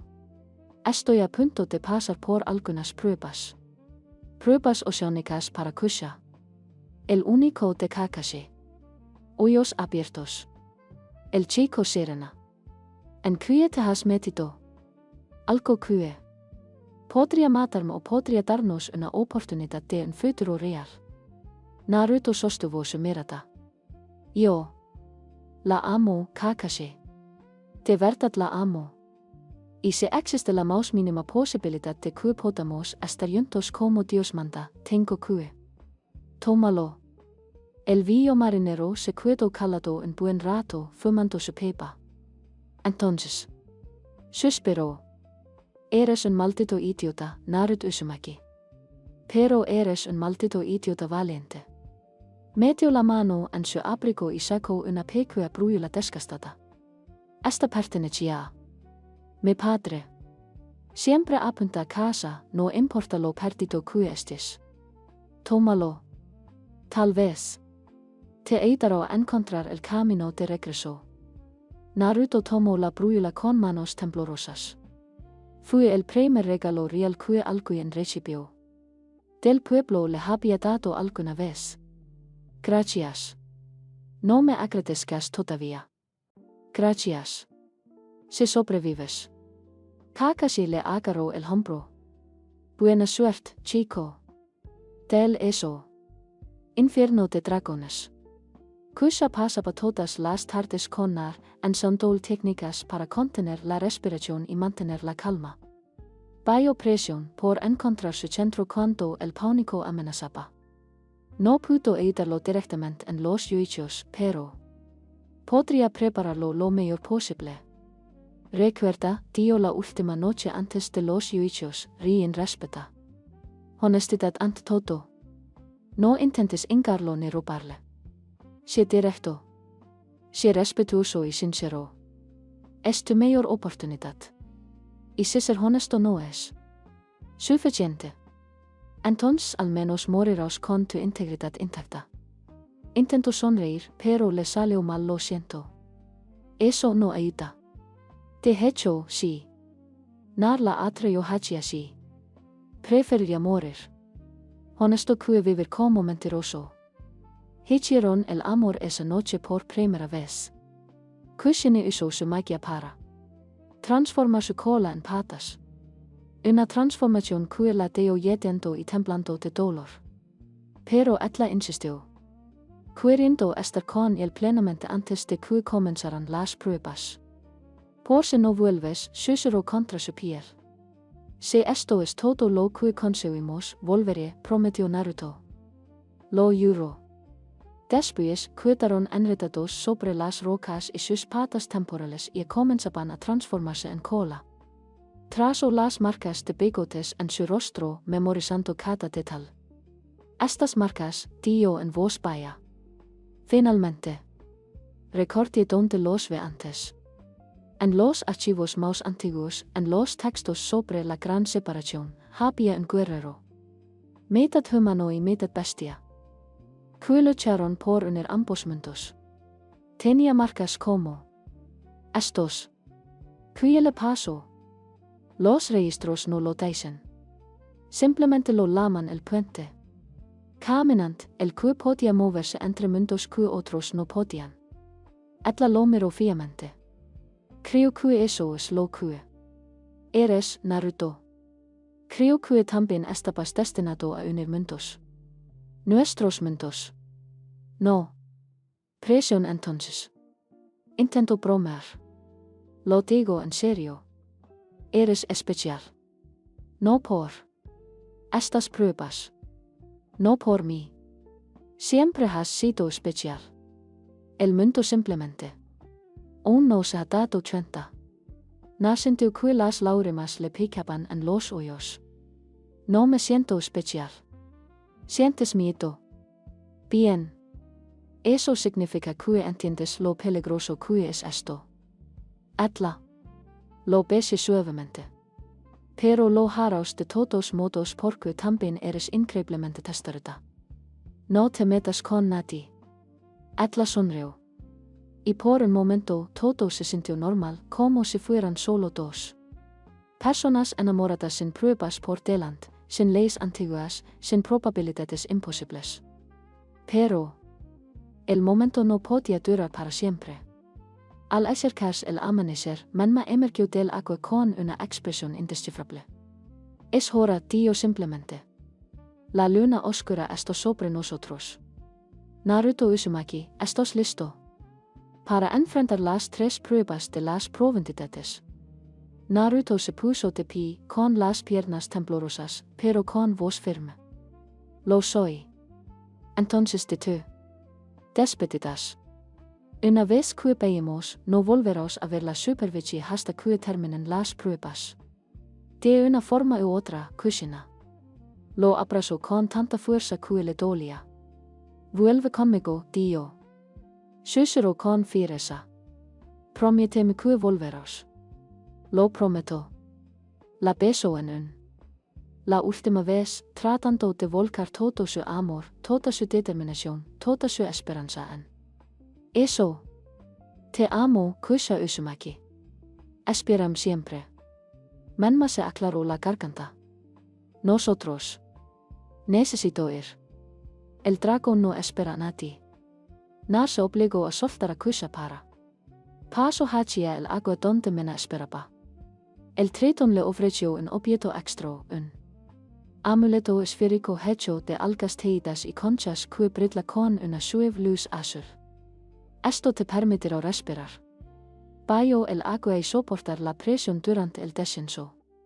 Pero no te protegerá del fuego de Rin, el oscuridad profunda y aplastante, o el juicio de mi padre, a los que te enfrentas solo. Naruto tomó el amuleto y lo apretó contra su pecho. Se disolvió en su piel con una sensación de hormigueo. Y de repente él podía sentir el océano de otra manera. Tan acogedor en lugar de amenazante, tan respirable como el aire. ¿Listos?, preguntó Menma. No, pensó Naruto. Nunca estaré listo, pero asentio de todos modos. Entonces te acue. Comienzan las pruebas. Nace sampudlo en el agua con menma su lado y comenzaron la descenso a lo provento, a lo desconocido, a la prueba del fuego, de la presión, de la juicio. Detrás de ellos, en las rocas. Cuya los observó hasta que desaparecieron de la vista. Y entonces comenzó a rezar a Dios, en quien había dejado de creer hacía mucho tiempo porque el chico que amaba nadaba hacia la muerte. Y todo lo que podía hacer. Lo único que podía hacer era esperar y creer que el amor era más fuerte que las pruebas antiguas.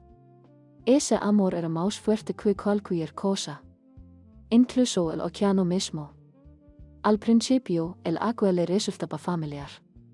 Las aguas poco profundas salpicadas de sol, Naruto tenía peces para toda su vida. Los peces revoloteaban a su alrededor, curiosos por el humano que de repente podía respirar su mundo. El bosque de algas se metían en suaves corrientes y todo estaba bañado por una luz verde dorada.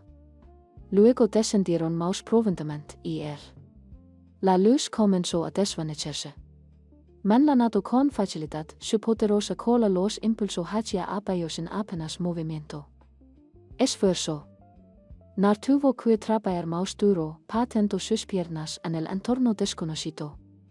Pero el hechizo de respiración lo hizo posible. Más que posible, emocionante. Estaba respirando agua. Como el aire, moviéndose por el océano como si hubiera nacido en él.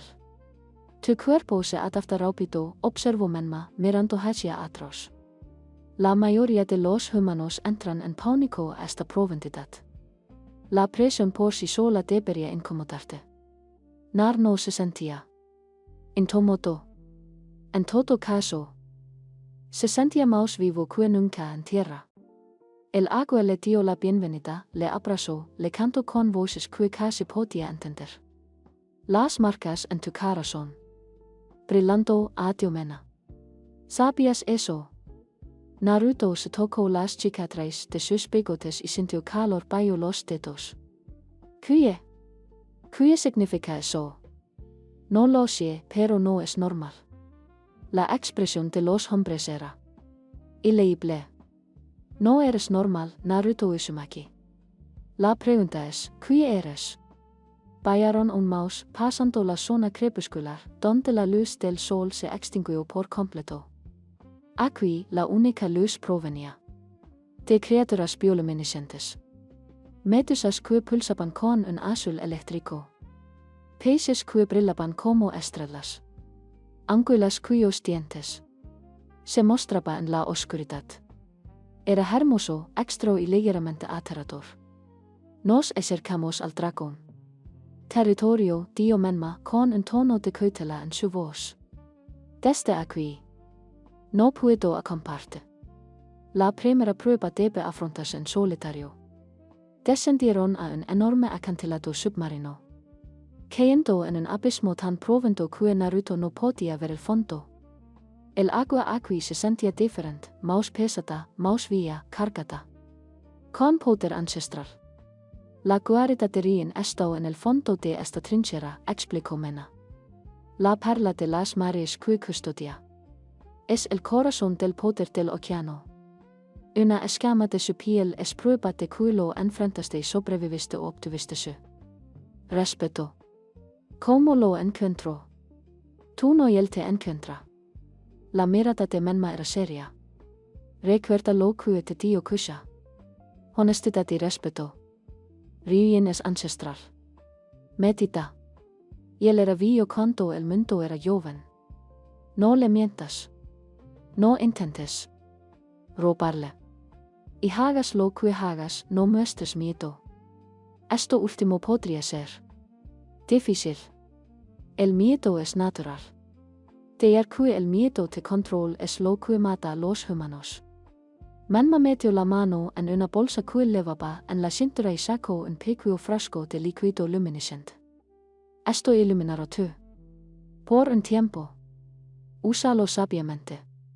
Una vez kuise akeb, estaros en la oscuridad total. Naruto tomó el frasco con las manos más firmes. Te lo sentía. Gracias. No me agradezcas todavía. Te doy las mismas probabilidades de sobrevivir. La siguiente hora. Man me hizo una pausa. Por si sirve de algo humano tienes más correi. De lo que esperaba. Kusha elio mayor de lo que pensé que haría. Antes de que Naruto pudiera. Respondió, man me sabía ito. Nadando de regreso hacia la superficie distante, deando. Naruto, solo al borde del abismo, abrió el frasco y vertió una gota del líquido luminiscente en su palma. Se extendió por su piel, creando un suave brillo azul que hizo retroceder la oscuridad y formó una pequeña esfera a su alrededor. Tomando una bocanada de agua profundamente, todavía extra, incluso con el encanto, comenzó. Su descenso a la trinchera. La oscuridad era absoluta más allá de su pequeña esfera de luz. Naruto no podía ver él. Paredes de la trinchera no podía ver cuánto había avanzado ni cuánto le quedaba por recorrer. La presión aumentaba con cada metro. Un peso que debería haberlo aplastado, pero por alguna razón no lo hizo. Las marcas de bigotes en su rostro se volvieron más cálidas, más brillantes. ¿Cómo se respondiera a lo profundo? Entonces lo sintió. Una presencia vasta y antigua y consciente. Algo lo observaba. Hola. Narlamo a la oscuridad, voz extra en el agua. Rien he venido a el agua a su alrededor explotó. Con luz y calor. Fuego. Fuego real ardiendo bajo el agua desafiando. La ley natural surgió de la oscuridad. Naruto se arrolló a un lado. Apenas evitó ser incinerado. Las llamas resaltaron la trinchera. Y por un instante Naruto vio lo que los había escrito. Un dragón no como las imágenes de sus libros de cuentos. Esto era real, masivo más allá de la comprensión. Escamas como metal fundido, hoyos como soles ardientes, un cuerpo serpentante que se enroscaba en el agua con una gracia imposible.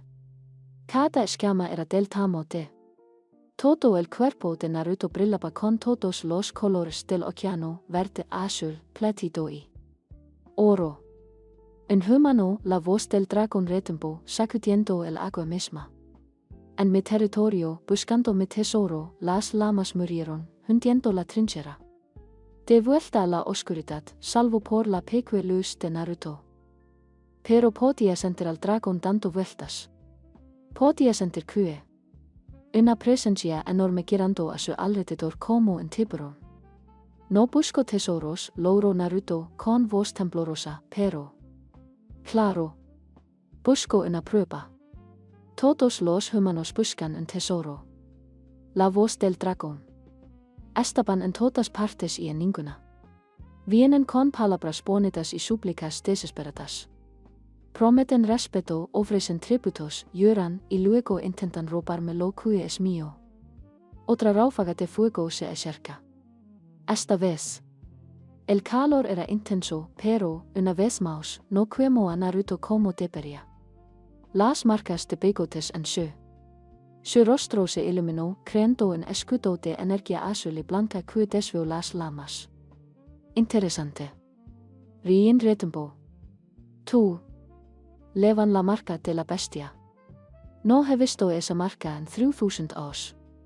El dragón emergió de la oscuridad y Naruto finalmente lo vio por completo. Rien estaba hermoso y terrible. Poder ancestral hecho carne. Sus ojos enormes y dorados. Veía su mirada en Naruto con una inteligencia casi humana y algo mucho más allá de lo humano. ¿Quién eres, pequeño? La voz del dragón era más tranquila ahora, casi suave. ¿Qué vas a soportar? Marca. Me llamo Naruto Uzumaki. Soy Duto. ¿Qué era? No lo sé. Lo que soy, pero sé por qué estoy aquí. Amo a una prinsessa serena lamata kusha. Para. Estar con etla, debo pasar tres pruebas. La primera es ganarme su respeto una. Escama de tu pier. Amor. La risa de rien era como un trueno submarino. Como. ¿Cuántos han venido a mi clamando amor? ¿Cuántos han muerto proveriendo esas palabras? No lo sé. Pero no miento. La amo más que a mi propia vida. Por eso estoy aquí. En que esto me aterroriza. Admites tener miedo. La mayoría. Los humanos intentan ocultarlo pensando que los debilita. El miedo no te debilita, tío Naruto, pensando en las palabras de Kushin. De que el miedo te control sí. Tengo miedo, pero estoy aquí de todos modos. Eso tiene que contar para algo. Rien lo estudió con esos hoyos ardientes. Luego, con un movimiento demasiado rápido para seguirlo, el dragón se lanzó hacia adelante y abrió sus enormes mandíbulas. Lo suficientemente ancho como para tragarse el agujero de Naruto. Naruto no corrió, no se inmutó. Y él se mantuvo firme, mirando a esos hoyos antiguos y esperó. Las mandíbulas se detuvieron a centímetros de su cuerpo. Aliento caliente. Sí. Los dragones podían respirar bajo el agua, lo invadieron. No huyes, observó Rian. Interesante. Valiente o insensato. Ambos, probablemente. El dragón volvió a reír, apartándose. Me gustas, pequeño. 1. Tienes espíritu, pero el espíritu solo no te es merecedor de mi escala. Dame, ¿por qué? Debería ayudarte. ¿Qué le importa un dragón el amor entre un humano y una yegua? Nar pensó en todos los ingeniosos argumentos que podría presentar sobre la unidad entre los mundos, sobre la eliminación de barreras antiguas, sobre la importancia de amor que trasciende fronteras. Pero al mirar esos hoyos antiguos, supo que nada de eso funcionaría. Así que le dio a la verdad. No deberías ayudarme, tío Naruto, en voz baja. No tengo nada que ofrecerte.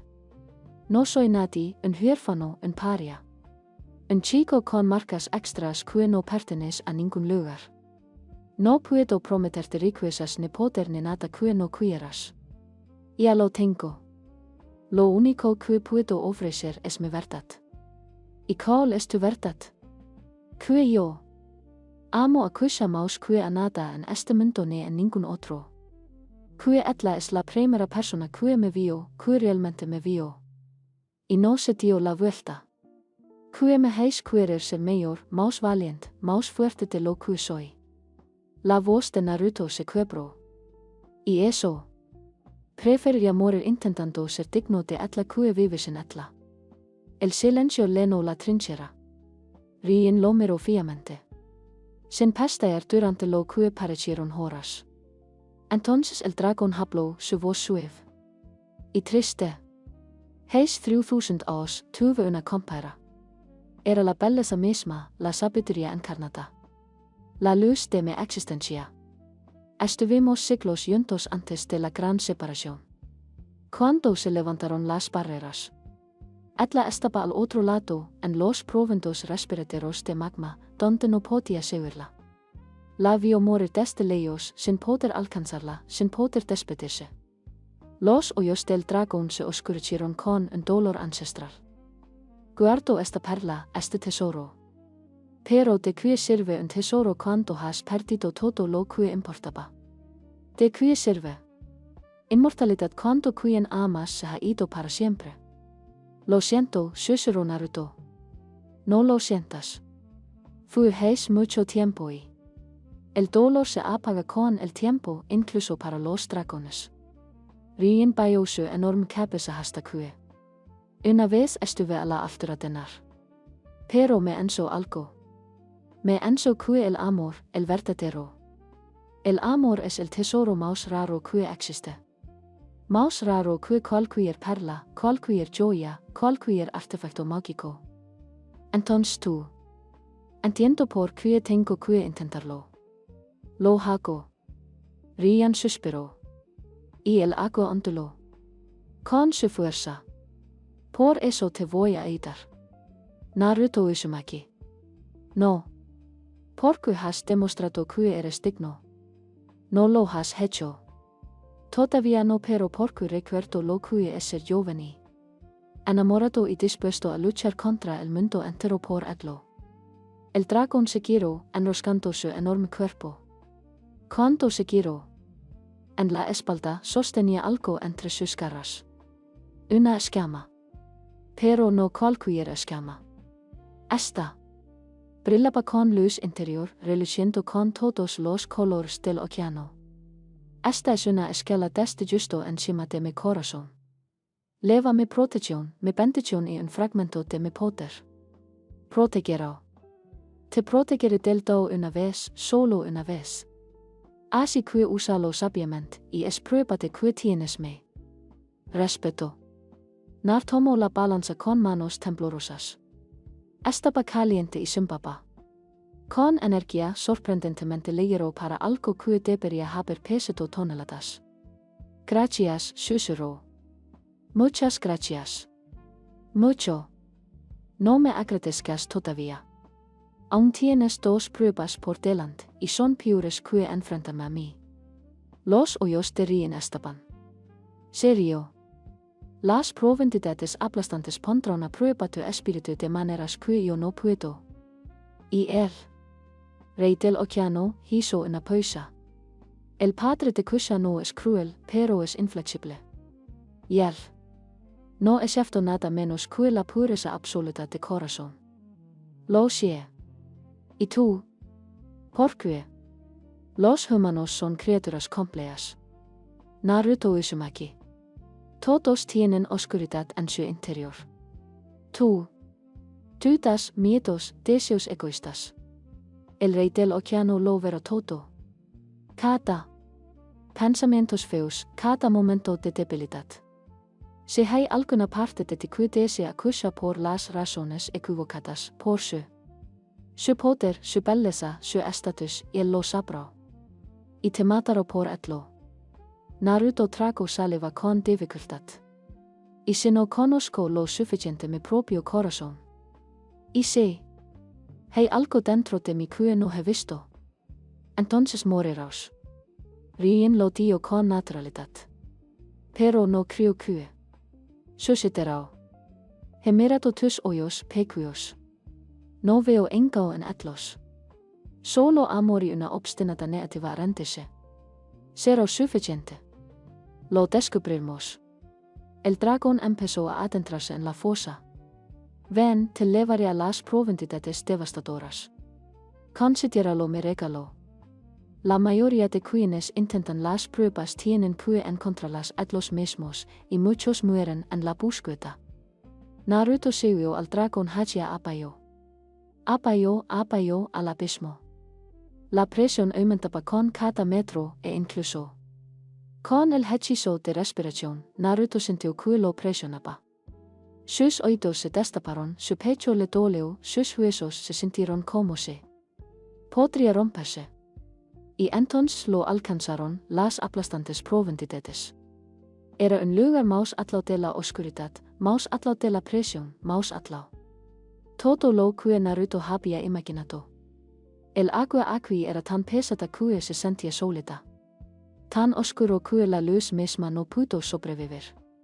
El pequeño resplandor de Naruto parpadeó y murió, consumido por la absoluta oscuridad. Aquí te dejo. La voz de Rian venía de todas partes y de ninguna.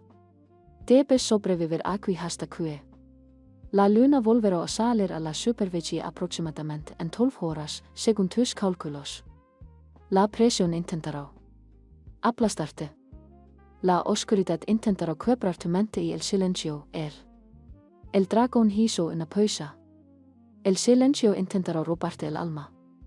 ¿Cómo sobrevivo? Aceptando la muerte, haciendo las paces con el vacío, encontrando quietud en tu núcleo tan completo que nada puede perturbarlo. La presencia de Rian comenzó a desvanecerse. Sobreviví a la muerte de mi compero por. Aprendiendo a existir en esa quietud. Si puedes encontrarla, sobrevivirás. Si tú no puedo, las probabilidades tendrán otra víctima. Espera, gritonar. ¿Cómo voy a? ¿Sabes cuándo se acaba el tiempo? Lo sabrás. Confía en ti mismo, nar usumaki. Confía en eso. Marca en tu rostro. Confía en el poder que duerme en tu interior. Y entonces el dragón se fue. Y Naruto estaba solo. Solo en oscuridad absoluta. Solo con una presión que debería haberlo aplastado como un insecto. Solo en un silencio tan absoluto. Rugió en sus oídos. Al principio, el pánico amenazó con abrumarlo.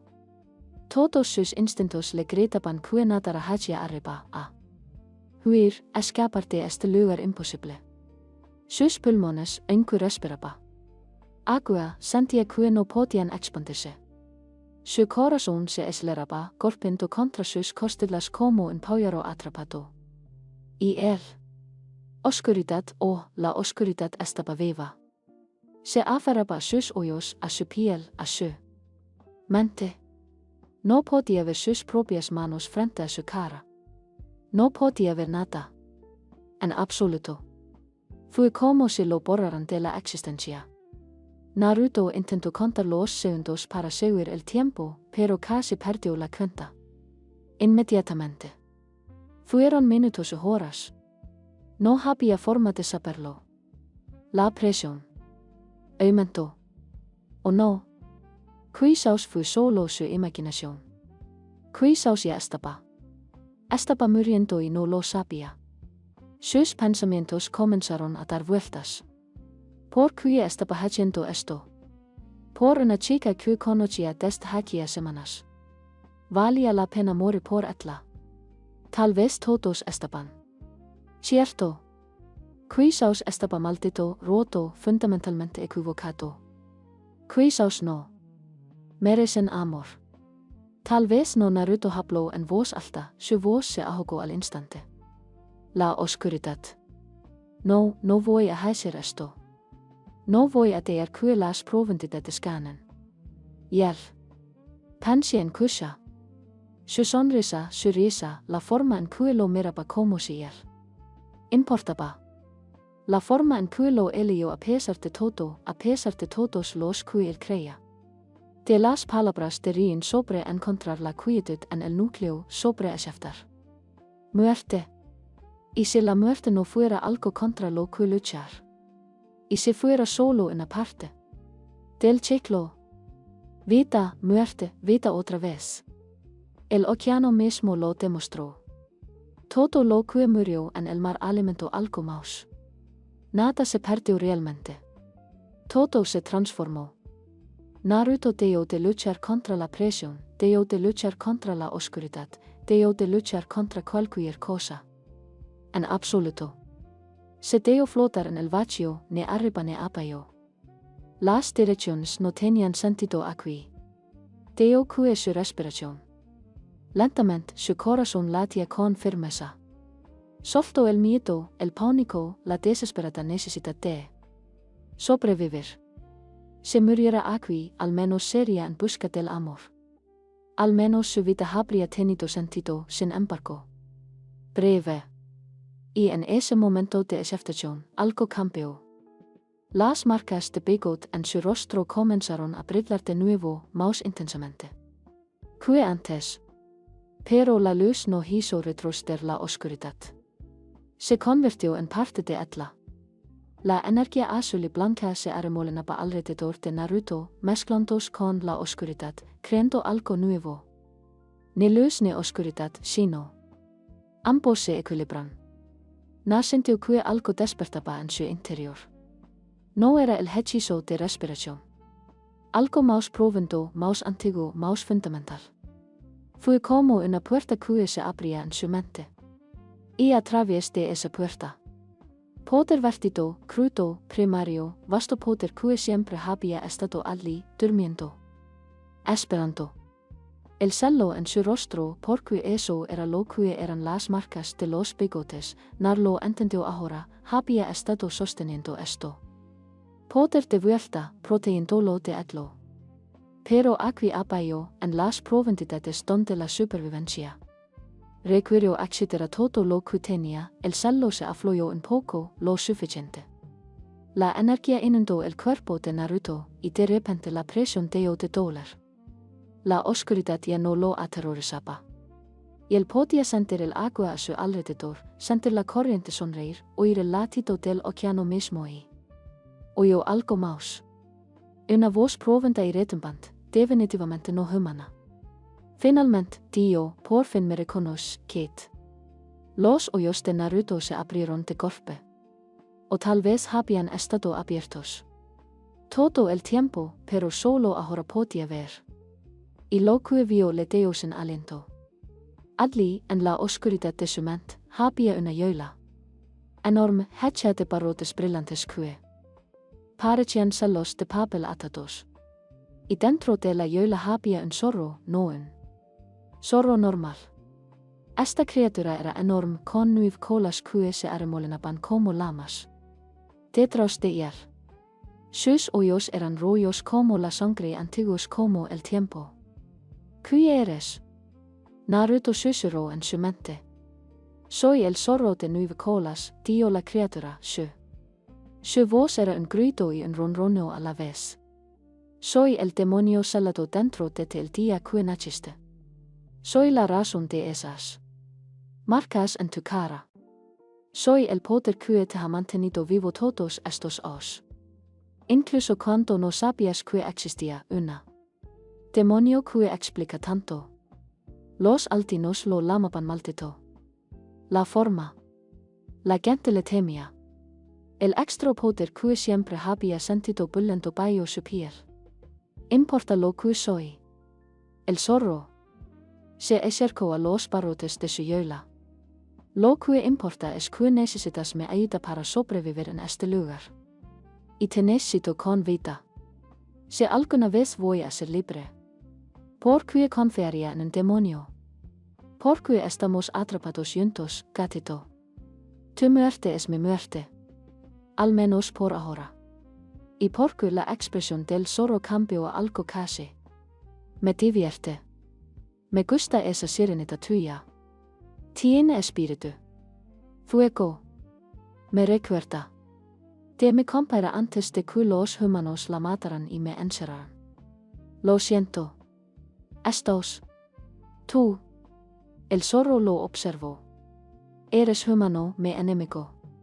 Sin embargo, te disculpas por lo que los de tu especie lo hicieron siglos antes de que nacieras. ¿Por qué? Porque amaste a alguien y lo perdiste. Entiendo ese dolor. O al menos entiendo lo que se siente perder a Kusha. Lamento que alguien haya tenido que sentir eso. El zorro se quedó calado un momento. Un largo momento. Luego se rió. Un sonido como un trueno. Eres interesante. Naruto Uzumaki. La mayoría de los humanos que descubren intentaré negociar para exigir poder y afirmar mi dominio. ¿Te disculpas? Las colas del zorro se agitaron. Muy bien. Te prestaré mi fuerza. No toda. La foca no lo permitirá, pero sí lo suficiente para sobrevivir en las profundidades. A cambio, tú considera aflojar el cello eventualmente. No romperlo. No tengo ganas de armar un alboroto. Pero aflojarlo lo suficiente. Que puedo estirarme, respirar, existir más plenamente. No lastimaros a nadie. No lastimaré a nadie que te importe, el zorro. Enmendado. Pero no prometo nada sobre los idiotas que te atacan primero. Justo. Naruto estuvo de acuerdo. Entonces hayamos que las profundidades se arrepientan de desafiarnos. El poder explotó en el cuerpo de Naruto. Pero esta vez no luchó contra él. Lo abrazó, canalizándolo, moldeándolo. El Zorro. Chakra. Así se tlamaba esta energía. De alguna manera, él sabía que, al mezclas con la suya, creaba algo único. Algo que nunca antes había existido. Un aura roja se formó alrededor de Naruto, haciendo retroceder la oscuridad y la presión con tranquilidad. Ahora podía ver, podía respirar, podía existir en este lugar imposible. Sin desviarse. Las marcas de bigotes en su rostro brillaban de un rollo intenso, y se sentía más vivo que nunca. El tiempo pasó. De manera diferente, con el poder del Zorro sosteniéndolo. Las horas podrían haber sido minutos, o los minutos podrían haber sido horas. Naruto flotó en las profundidades, y en lugar de luchar por sobrevivir él meditó. Habló con el Zorro cuyo nombre descubrió que era Kurama. En que el demonio prefería que lo llamaran los 9 cuentos, compartían historias. Nar contó. El Zorro le contó sobre Kushina, sobre su amor, sobre las pruebas. Kurama le contó sobre el mundo antiguo, sobre la gran separación, sobre la guerra entre humanos y demonios que había llevado a tantos celos, tanto dolor. Tu padre me celó dentro de ti, Kurama reveló. Era un gran niña, un maestro de focas sin igual. Lo hizo para salvar a su aldeia de mi ataque. Un ataque causado por un humano que me controlaba contra mi voluntad. Odia a tu padre durante siglos. Según mis cálculos. ¿Aún lo odias? No, admitió Kurama. Ya no, y él sí. Lo que él creía necesario para proteger a su pueblo. Y, en un giro irónico, también me salvó. Me salvó de ser controlado de nuevo para que no lo usen como arma. Este celo es una prisión, pero también una protección. Lamento que hayas tenido que estar celado. Deja de disculparte por cosas que no son tu culpa, chico. Es molesto, rió Naruto, y insólito. Resonó extramente en las profundidades. ¿Puedo preguntarte algo? ¿Por qué mi padre celarte en su propio hijo? Eso parece cruel, despiadado. Las colas de Kurama azotaron. Quizás, pero también estratégico. Sabía que solo alguien con su línea podría contener mi poder con seguridad. Y él creyó tontamente, pensé en ese momento. Que con el tiempo me harías amigo, que nos convertiríamos en compañeros en lugar de prisioneros y carceleros. Tenía razón. Y a veros, tío el Zorro. Pero había calidez en su voz. Y a veros, Kate. Cuando Naruto finalmente sintió el agua. Cambió, un sutil cambio en la corriente que indicaba el paso del tiempo en la superficie. Sabía que la prueba había terminado. Sobrevivió 12 horas en las aplastantes profundidades. Más que sobrevivir, descubrió una parte de sí mismo que nunca había conocido existía. Comenzó a sentir el poder del Zorro un vibraba a través de él. Y al levantarse, sintió que Kurama volvía a dormirse. Lo hiciste bien, Kate. La voz del demonio se estaba apagando. Ahora vete. Supera esa última prueba. Gana a tu pareja. Haz que la fe de tu padre en te valga la pena. Gracias, Kurama. No. No me lo agradezcas todavía. El rey del océano será un problema. Me sentiré dentro de ti. Y no le gustará. Los demonios y los seres mantienen una historia. ¿Qué clase de historia? El malo. Si honesto con él. Es tu única oportunidad. Y luego el Zorro había desaparecido. Regresó al espacio que ocupaba en la mente de Naruto. Y Nar estaba solo otra vez. Pero no tan solo como antes. Tenía un demonio dentro. Un demonio que podría convertirse en su amigo. Mientras nadaba hacia arriba, siguiendo más su instinto que su dirección, Naruto vio luz arriba. No era la luz del sol, sino algo más. Algo que latía con poder y majestuosidad. Palacio del Rey del Océano. Menma esperaba al borde de la luz, con expresión de asombro. Sobreviviste, Dio, ¿cómo sé? No podía creerlo del todo. De verdad sobreviviste a las profundidades aplastantes. Apenas mintió Narut. En realidad, una vez. Había accedido al poder de Kurama, había sido casi fácil. Pero parecía que era mejor guardar esa información para sí mismo. Y tienes la escama de Rian. Luego cielo la escama brillante. Naruto se había aferrado. 2 pruebas completadas. Eso es. Eso nunca había pasado antes. Nunca en mi vida. ¿Cómo esta cosa? Frenética. Estado esperando en las puertas del palacio, exigiendo actualizaciones cada hora. Su padre le ha prohibido verte hasta que las pruebas han terminado. La expresión de Mena se suaviza un poco. Atla te ama mucho. Mucho, ya sabes. Nunca la había visto así. Yo también la amo más que a nada. Entonces espero que pases esta prueba final, Naruto Uzumaki. Porque si no me, el corazón de mi hermana se romperá.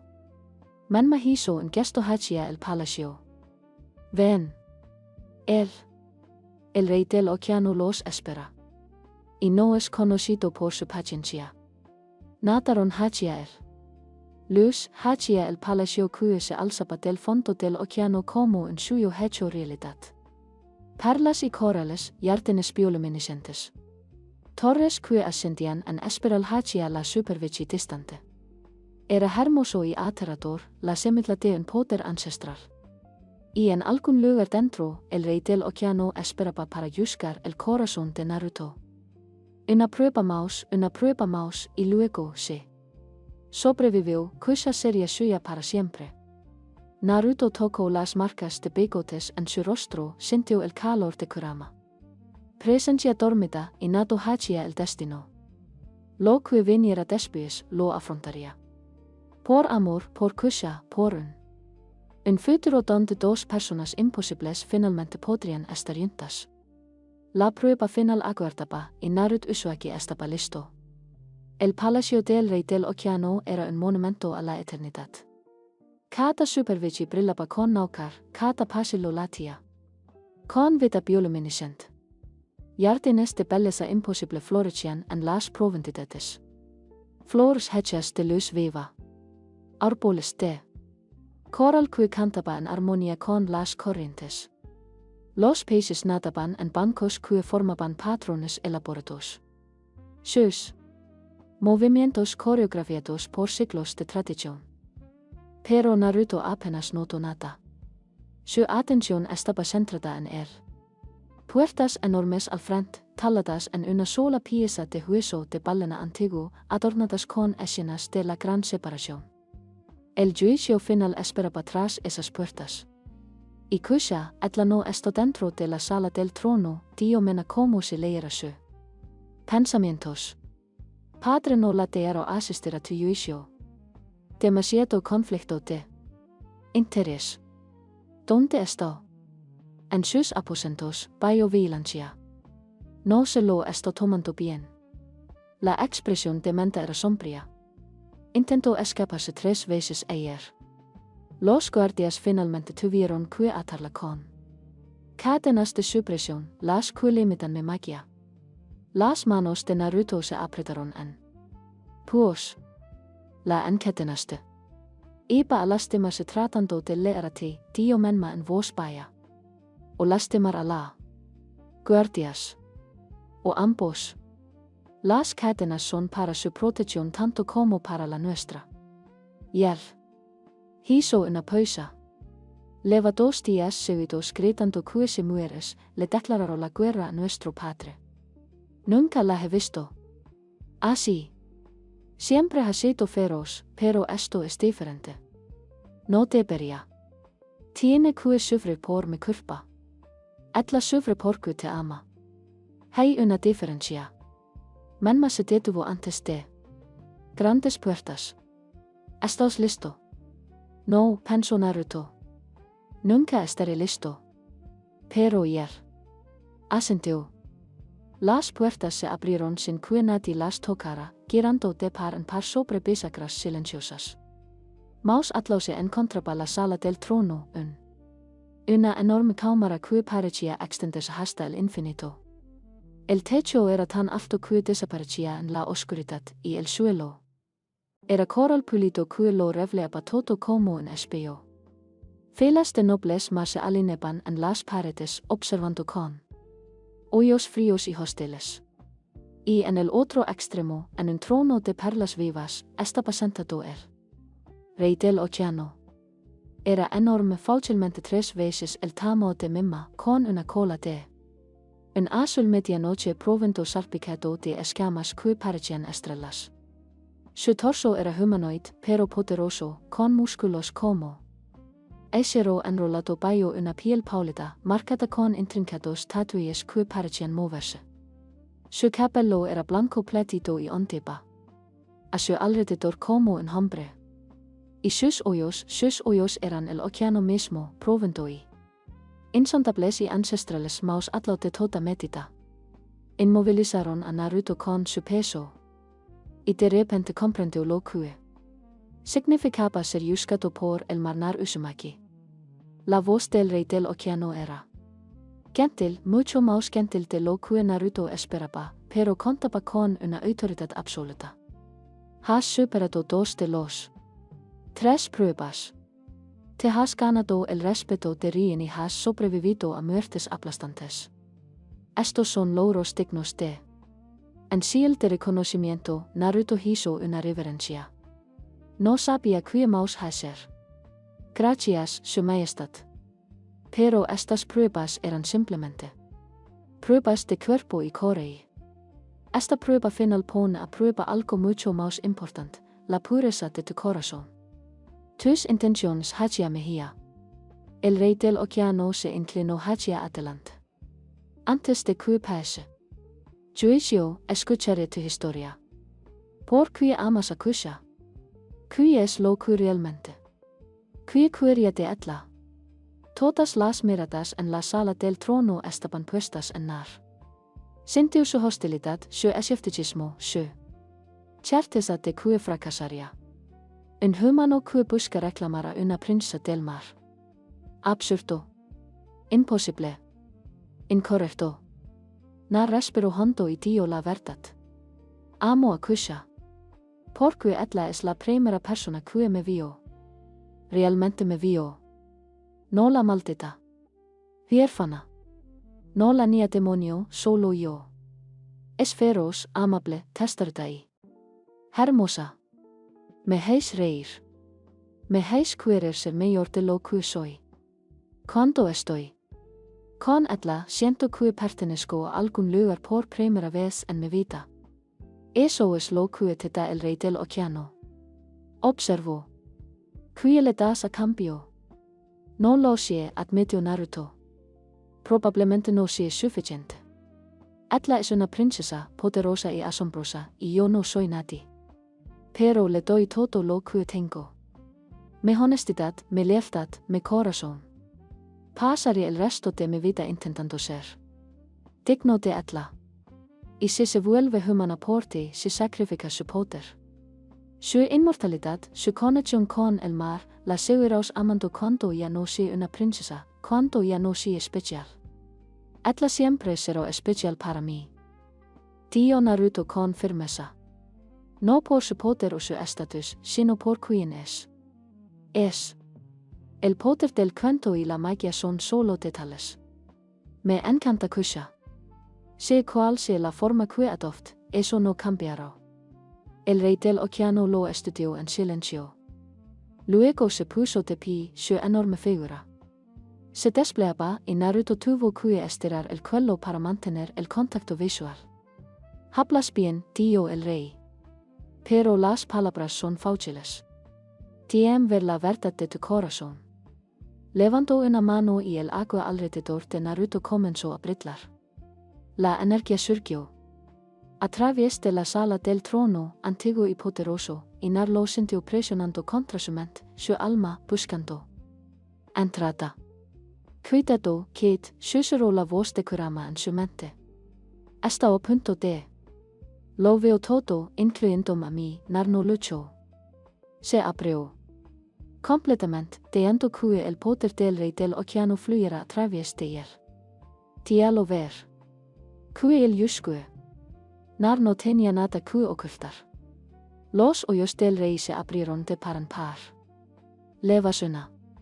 Demonio dentro de ti, Dio, y toda la sala del trono se quedó boquiabierta. El zorro de 9 colas, una de las grandes bestias. Del lenta. Sí, Dio Naruto simplemente.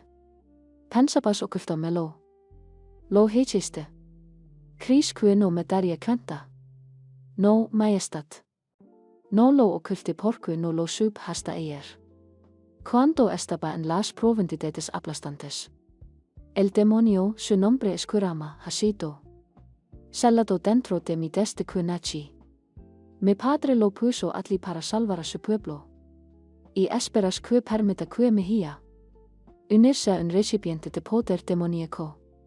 Arriesga su alma por la proximidad a tal oscuridad. Murmullos de acuerdo recorrieron a los nobles reunidos. Na sintió. Sus posibilidades se están desvaneciendo. Kurama es un mal, Dio desesperado. Fue usado. Contra su voluntad, controlado por humanos que lo trataban como un arma. El cel lo es. Tanta protección para él como contención. Y él me ayudó a sobrevivir en las profundidades. Podría haberme dejado morir. Pero no lo hizo porque tu muerte significaría su muerte. Quizás al principio, pero nosotros. Habló, realmente habló. Me contó sobre la pérdida de su pareja, sobre el dolor de ser celado, sobre la soledad que ha durado siglos. Y lo entendí porque yo también me he sentido sola. No estamos. Todavía no somos amigos, pero podríamos serlo. Lo estamos intentando. La expresión del rey del océano era indescifrable. Continuó su examen.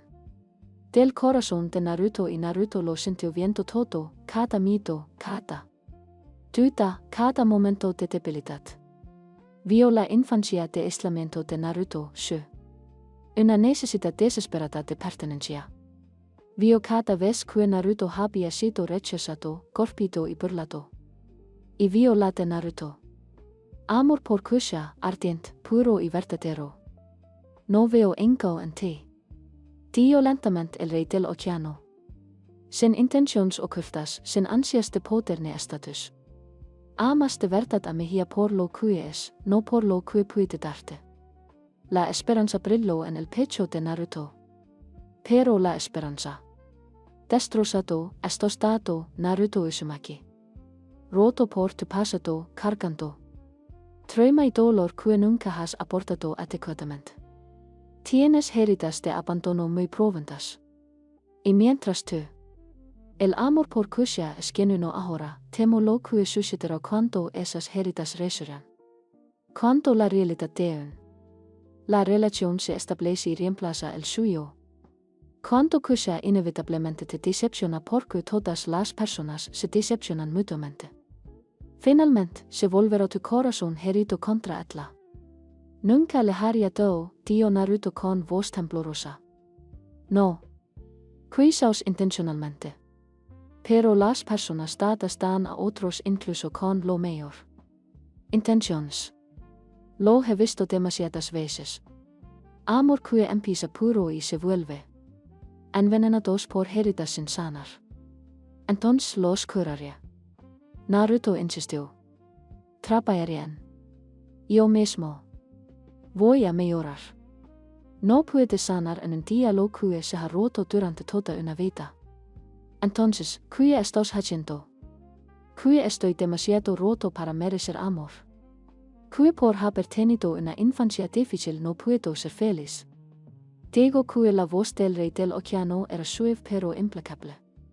Que no puedo, en conciencia, permitir que me guíe. Sacrificar su inmortalidad por alguien tan fundamentalmente inseguro de su propio valor.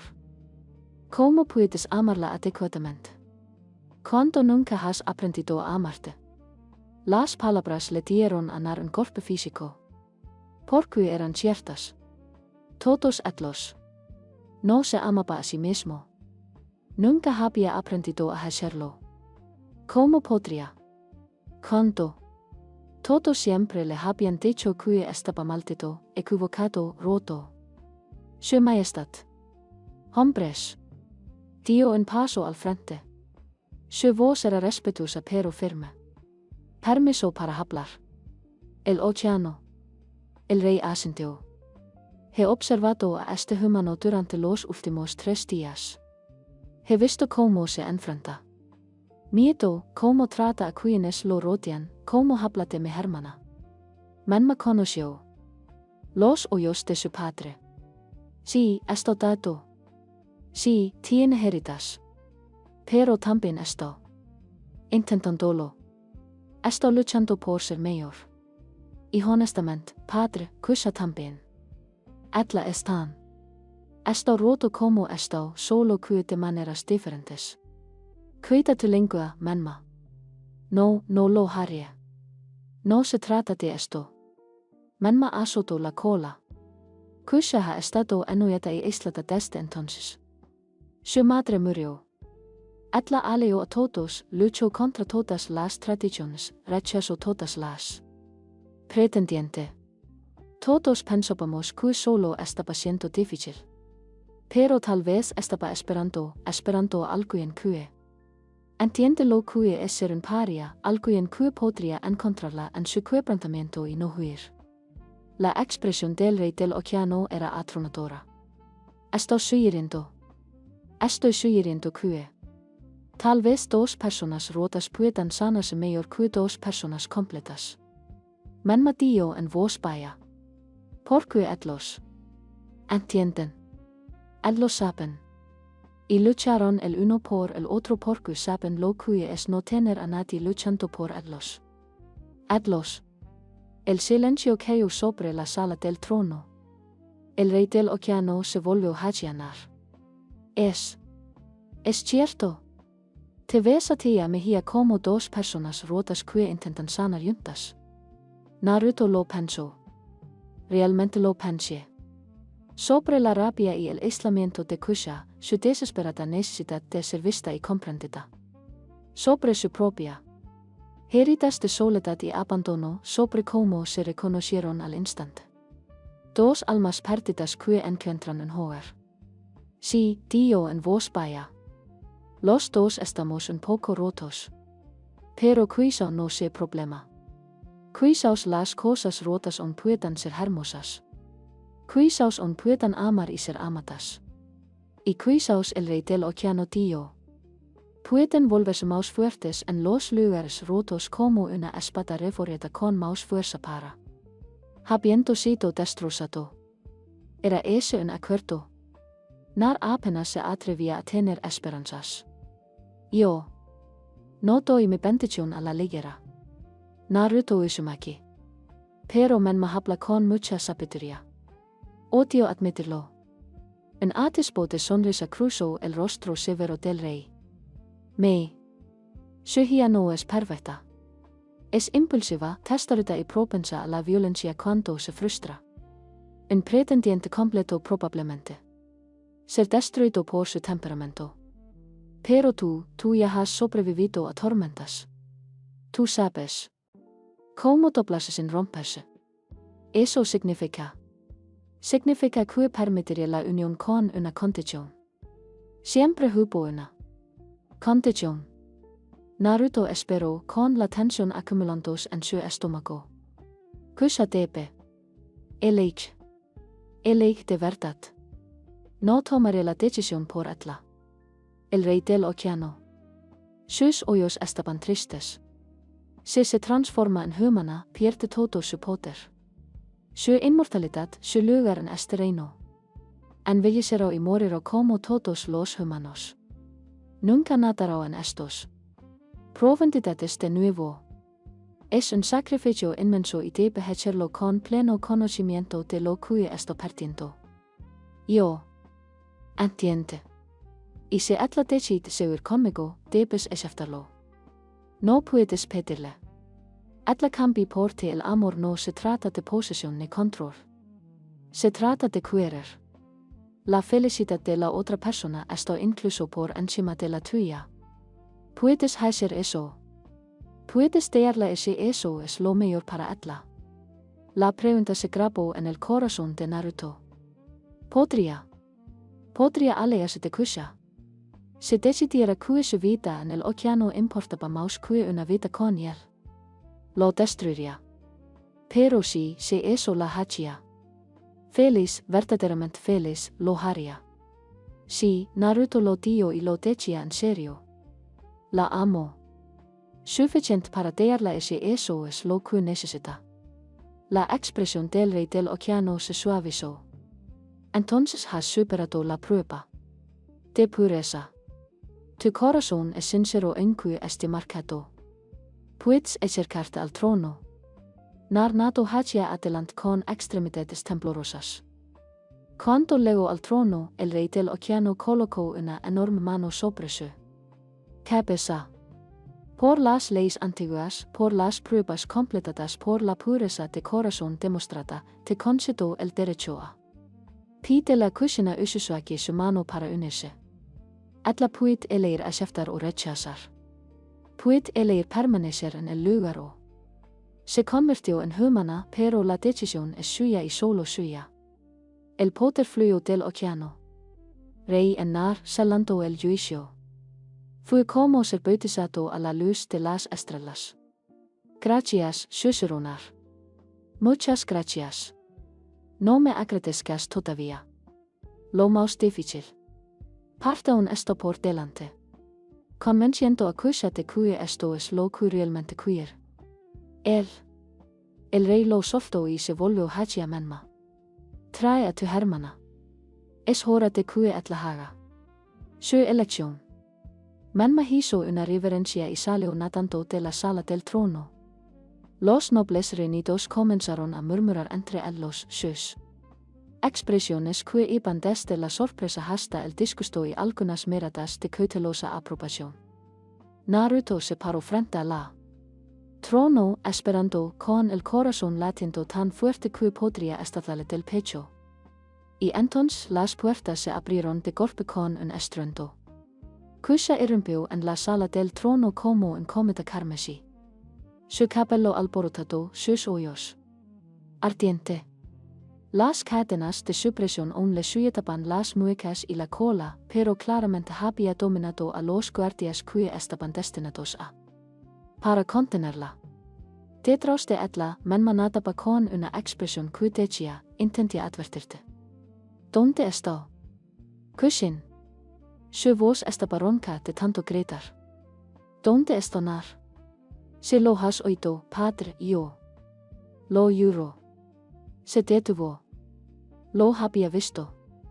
Por un momento, toda la sala del trono contuvo la respiración. Entonces Kusha fue moviéndose, nadando más rápido de lo que Naruto la había visto moverse ya más, con cadenas y todo. Ella se estrelló contra él con suficiente fuerza para hacerlos caer a ambos en el agua y sus brazos lo rodearon. Como si nunca lo soltara. Estás vivo, sollozo en su hombro. Estás vivo. Estás vivo. Estás vivo.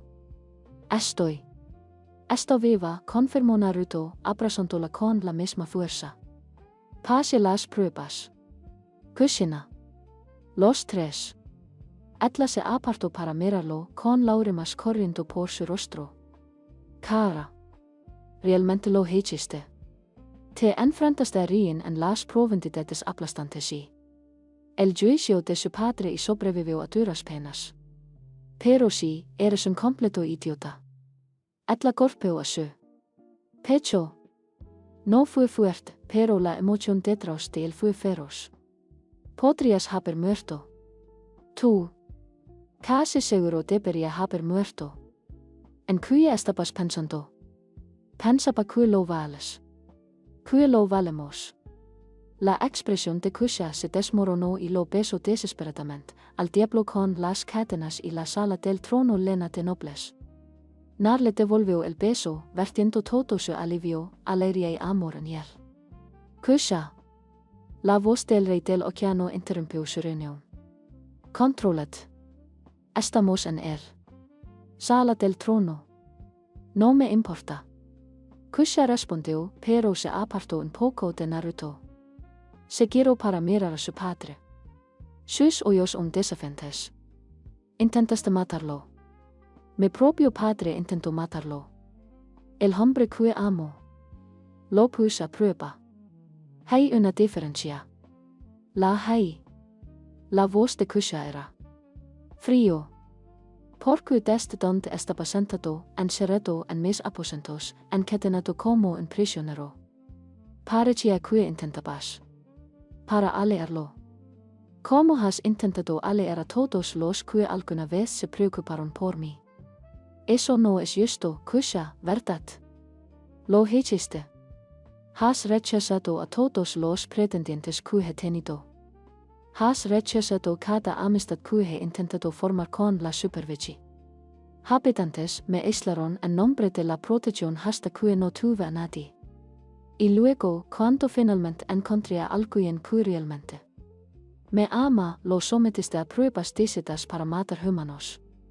La mandíbula del rey del océano se tensó. Estaba protegiendo. ¿De qué? De la felicidad. Del amor. De la posibilidad de que tal vez podría tener algo bueno en mi vida. Kusha temblaba ahora. Aus. De resentimiento desbordado. Has tenido tanto miedo de perderme como perdiste a tu madre que me has estado aplastando. En cambio. Bueno, ya terminé. Ya terminé de ser tu princesita en una yola dorada. Kusha. Elio a Naruto.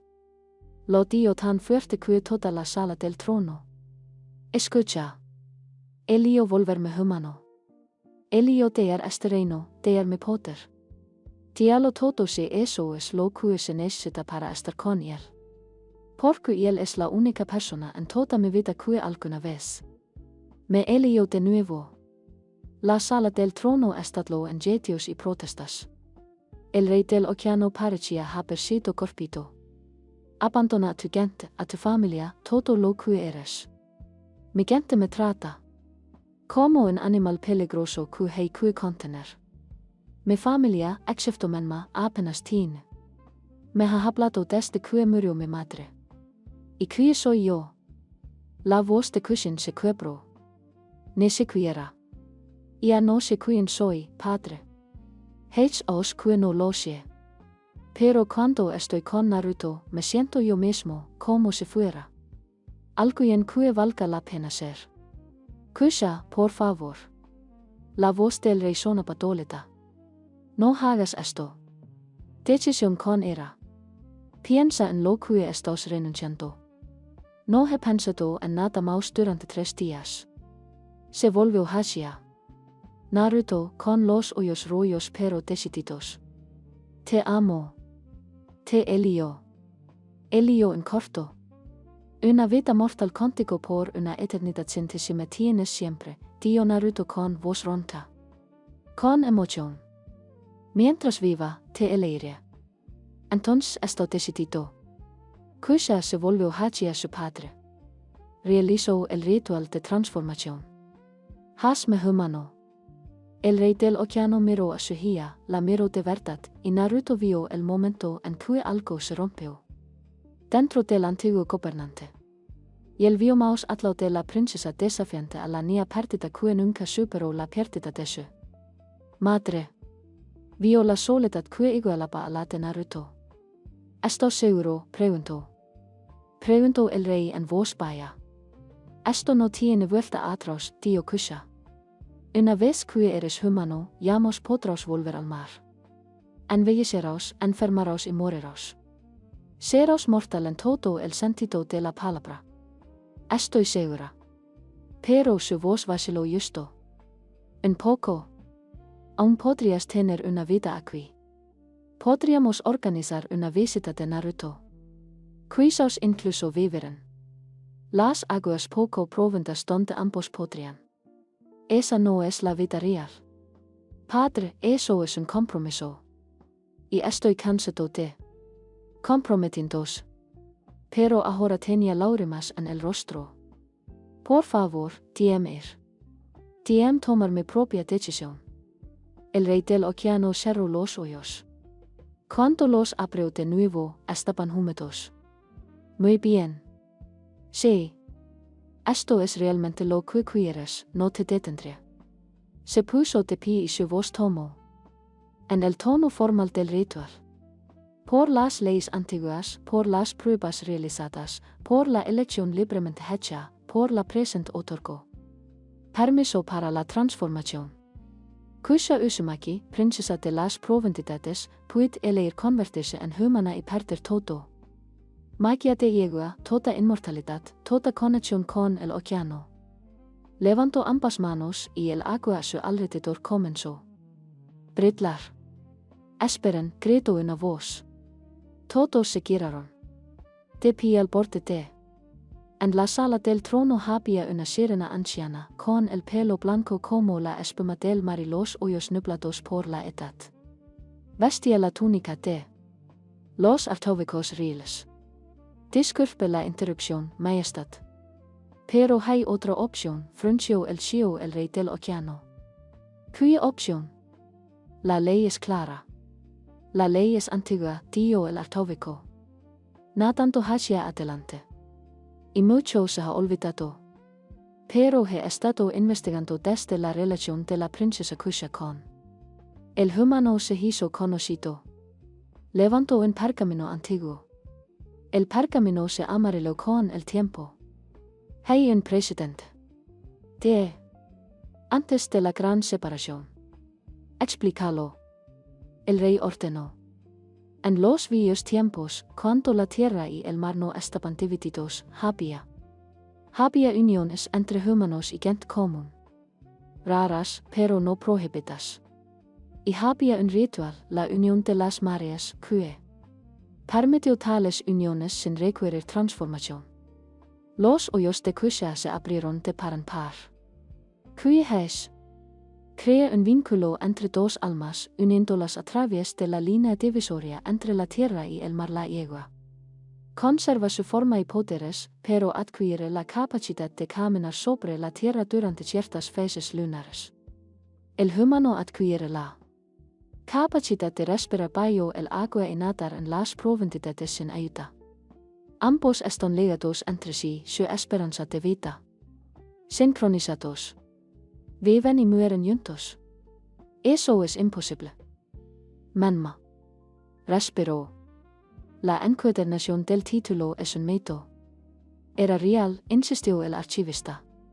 El ritual se perdió durante la gran separación, pero encontré las instrucciones. Requeriría tanto. Partidos a sacrificar algo. El alcalde debe anclar parte de su esencia a la tierra, y el ser humano debe anclar parte de su esencia al mar. Es doloroso, peligroso, y el vínculo no se puede romper una vez formado, pero sería permitirles existir en ambos mundos. Naruto miró a Kusha. Atla le devolvió la mirada. Mirándolo con esperanza y miedo revelados en su expresión.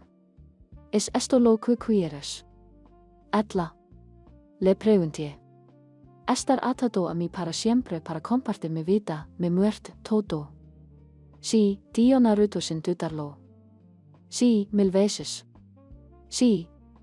Significa que si yo muero, tú mueres. Si tú mueres, yo muero. Estaríamos conectados en todos los sentidos.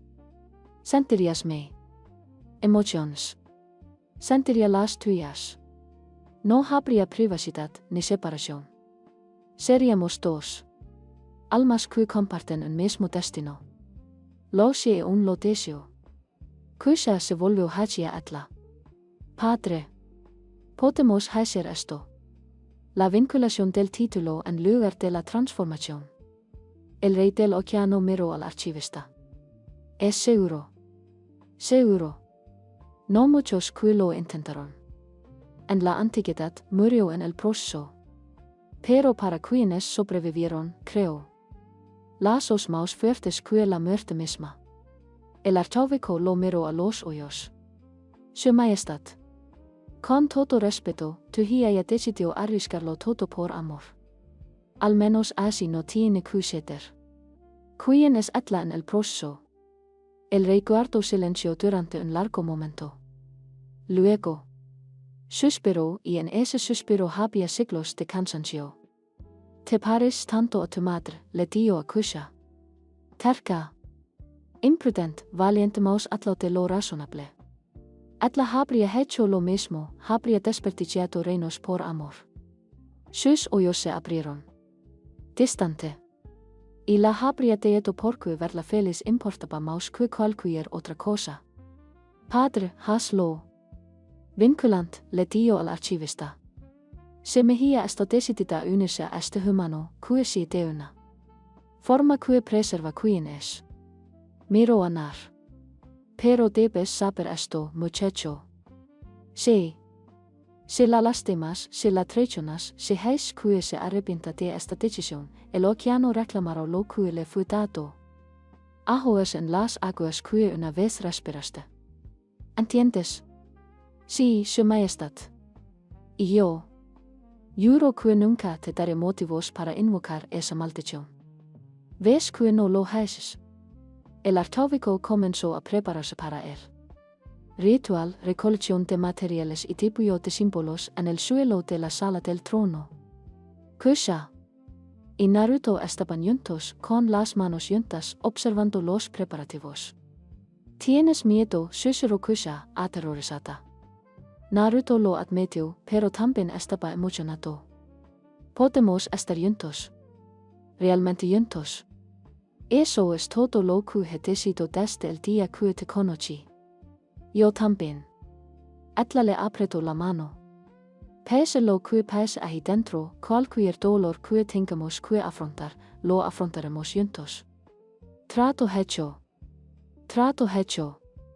La archivista terminó su preparativos. Está lista. Princesa humana. Entra al círculo. Lo hicieron. Todavía tomados de la mano. La encuadernación del título no es para los débiles de corazón. El archivista advirtió. Cada uno de ustedes sacrifica parte de tu esencia. Princesa, te anclaros a la tierra, renunciando a la pureza de tu naturaleza oceánica. Humano, te anclaros al mar, renunciando a la certeza de tu muerte mortal. El dolor será inmenso. Algunos que intentaron este ritual murieron solo de la agonía. Nosotros. Entiende, tío Kushina. Entonces comencemos. El artóvico comenzó a cantar en un idioma más antiguo que la memoria y él. Los símbolos en el suelo comenzaron a brillar. El poder llenó la sala del trono, antiguo y salvaje. Y Naruto sintió que lo inundaba. Sobre él como una ola. Entonces empezó el dolor. Era como si lo desgarraran y lo volvieran a coser. Simultáneamente. Na sintió que algo le arrancaba del centro de su ser. Su humanidad, la mortalidad, su conexión con la tierra.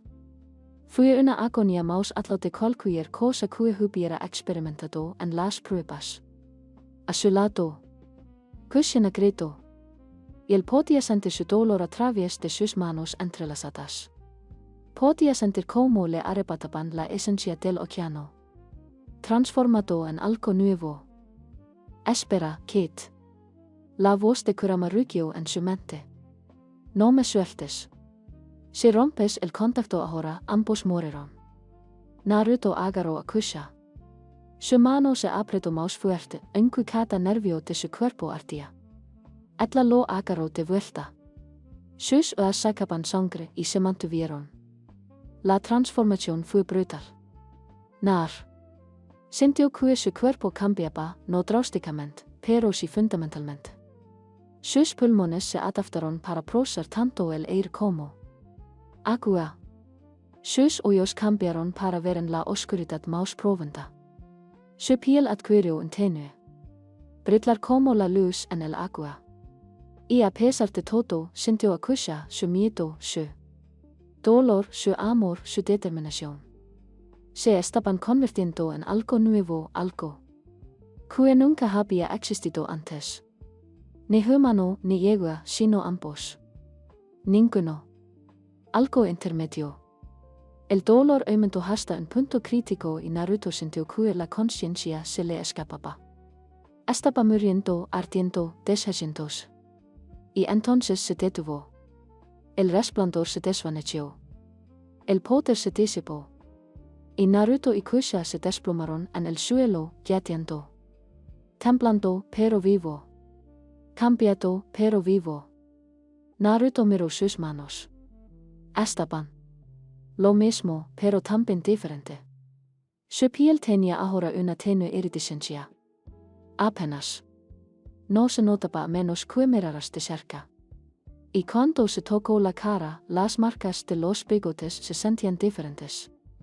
No solo cicatriz de una foca, pero algo más. Algo ganado. Kusha estaba mirando su cola y Naruto la vio brillar y cambiar. Por un momento se convirtió en patas. Piernas completamente humanas antes de volver a su cola. Puedo sentir la tierra, susurró. Puedo sentir la lámina de la tierra. Para mí. Como si pudiera caminar sobre él si quisiera. Y puedo sentir el océano. Naruto. Tío extra. Como si fuera parte de mí ahora. Como si pudiera nadar hasta el fondo del mundo. Y nunca cansarse. El arquista sonrió con aspecto exhausto pero satisfecho. La vinculación del título está completa. Están unidos por tierra y mar dos. Almas, un mismo destino. Felicidades. El rey del océano descendió de su trono y se acercó a Atlas. Su expresión era indescifrable. Sobrevivieron, tío. Yo. Confieso que no pensé que lo harías. Somos testarudos, tío Kusha, esposando una débil sonrisa. Lo eres. El rey ayudó. Ambos se ponen de pie. La unión significa que están casados ante los ojos del océano. No se necesita ceremonia. Sus almas. Ya te uniste. Naruto Uzumaki, ahora eres oficialmente parte de mi familia. Yo. Les doy la bienvenida, aunque sigo pensando que ambos están locos. Probablemente lo estemos, asintió Naruto. El rey miró a Kusha y a su expresión severa finalmente se quebró. Tu madre estaría orgullosa de ti. Aterrorizada, pero orgullosa. Siempre has tenido su coraje. Gracias, padre, tío Kushina, con lágrimas corriendo por su rostro. El rey la abrazó y sintió el amor entre ellos a través del vínculo. Era complicado, doloroso, pero real. Esta era su familia y ahora la de él. 2. Cuando se separaron, Menma se acercó sonriendo. Bienvenido a la familia, hermano, le dijo a Naruto. Intenta. No dejes que el temperamento de Kushina te mate antes de que termine la semana. Haré lo mejor que pueda. La sala del trono, que había estado en silencio. Durante el ritual, estalló una mezcla de aplausos, protestas y discusión conmocionada. Pero Naruto apenas lo escuchó. Toda su atención estaba en Kushina, en el vínculo que vibraba entre ellos, en el futuro que se extendía. Antes que ellos lo habían hecho contra todo pronóstico, contra las leyes antiguas, contra el sentido común mismo. Habían encontrado la manera de estar juntos. Vámonos a casa, tío Kusha. Y Naruto se dio cuenta de que se refería. Supervici. Reunió su mundo, asintió. Nadaron desde la sala del trono. De la mano, dejando atrás el reino submarino.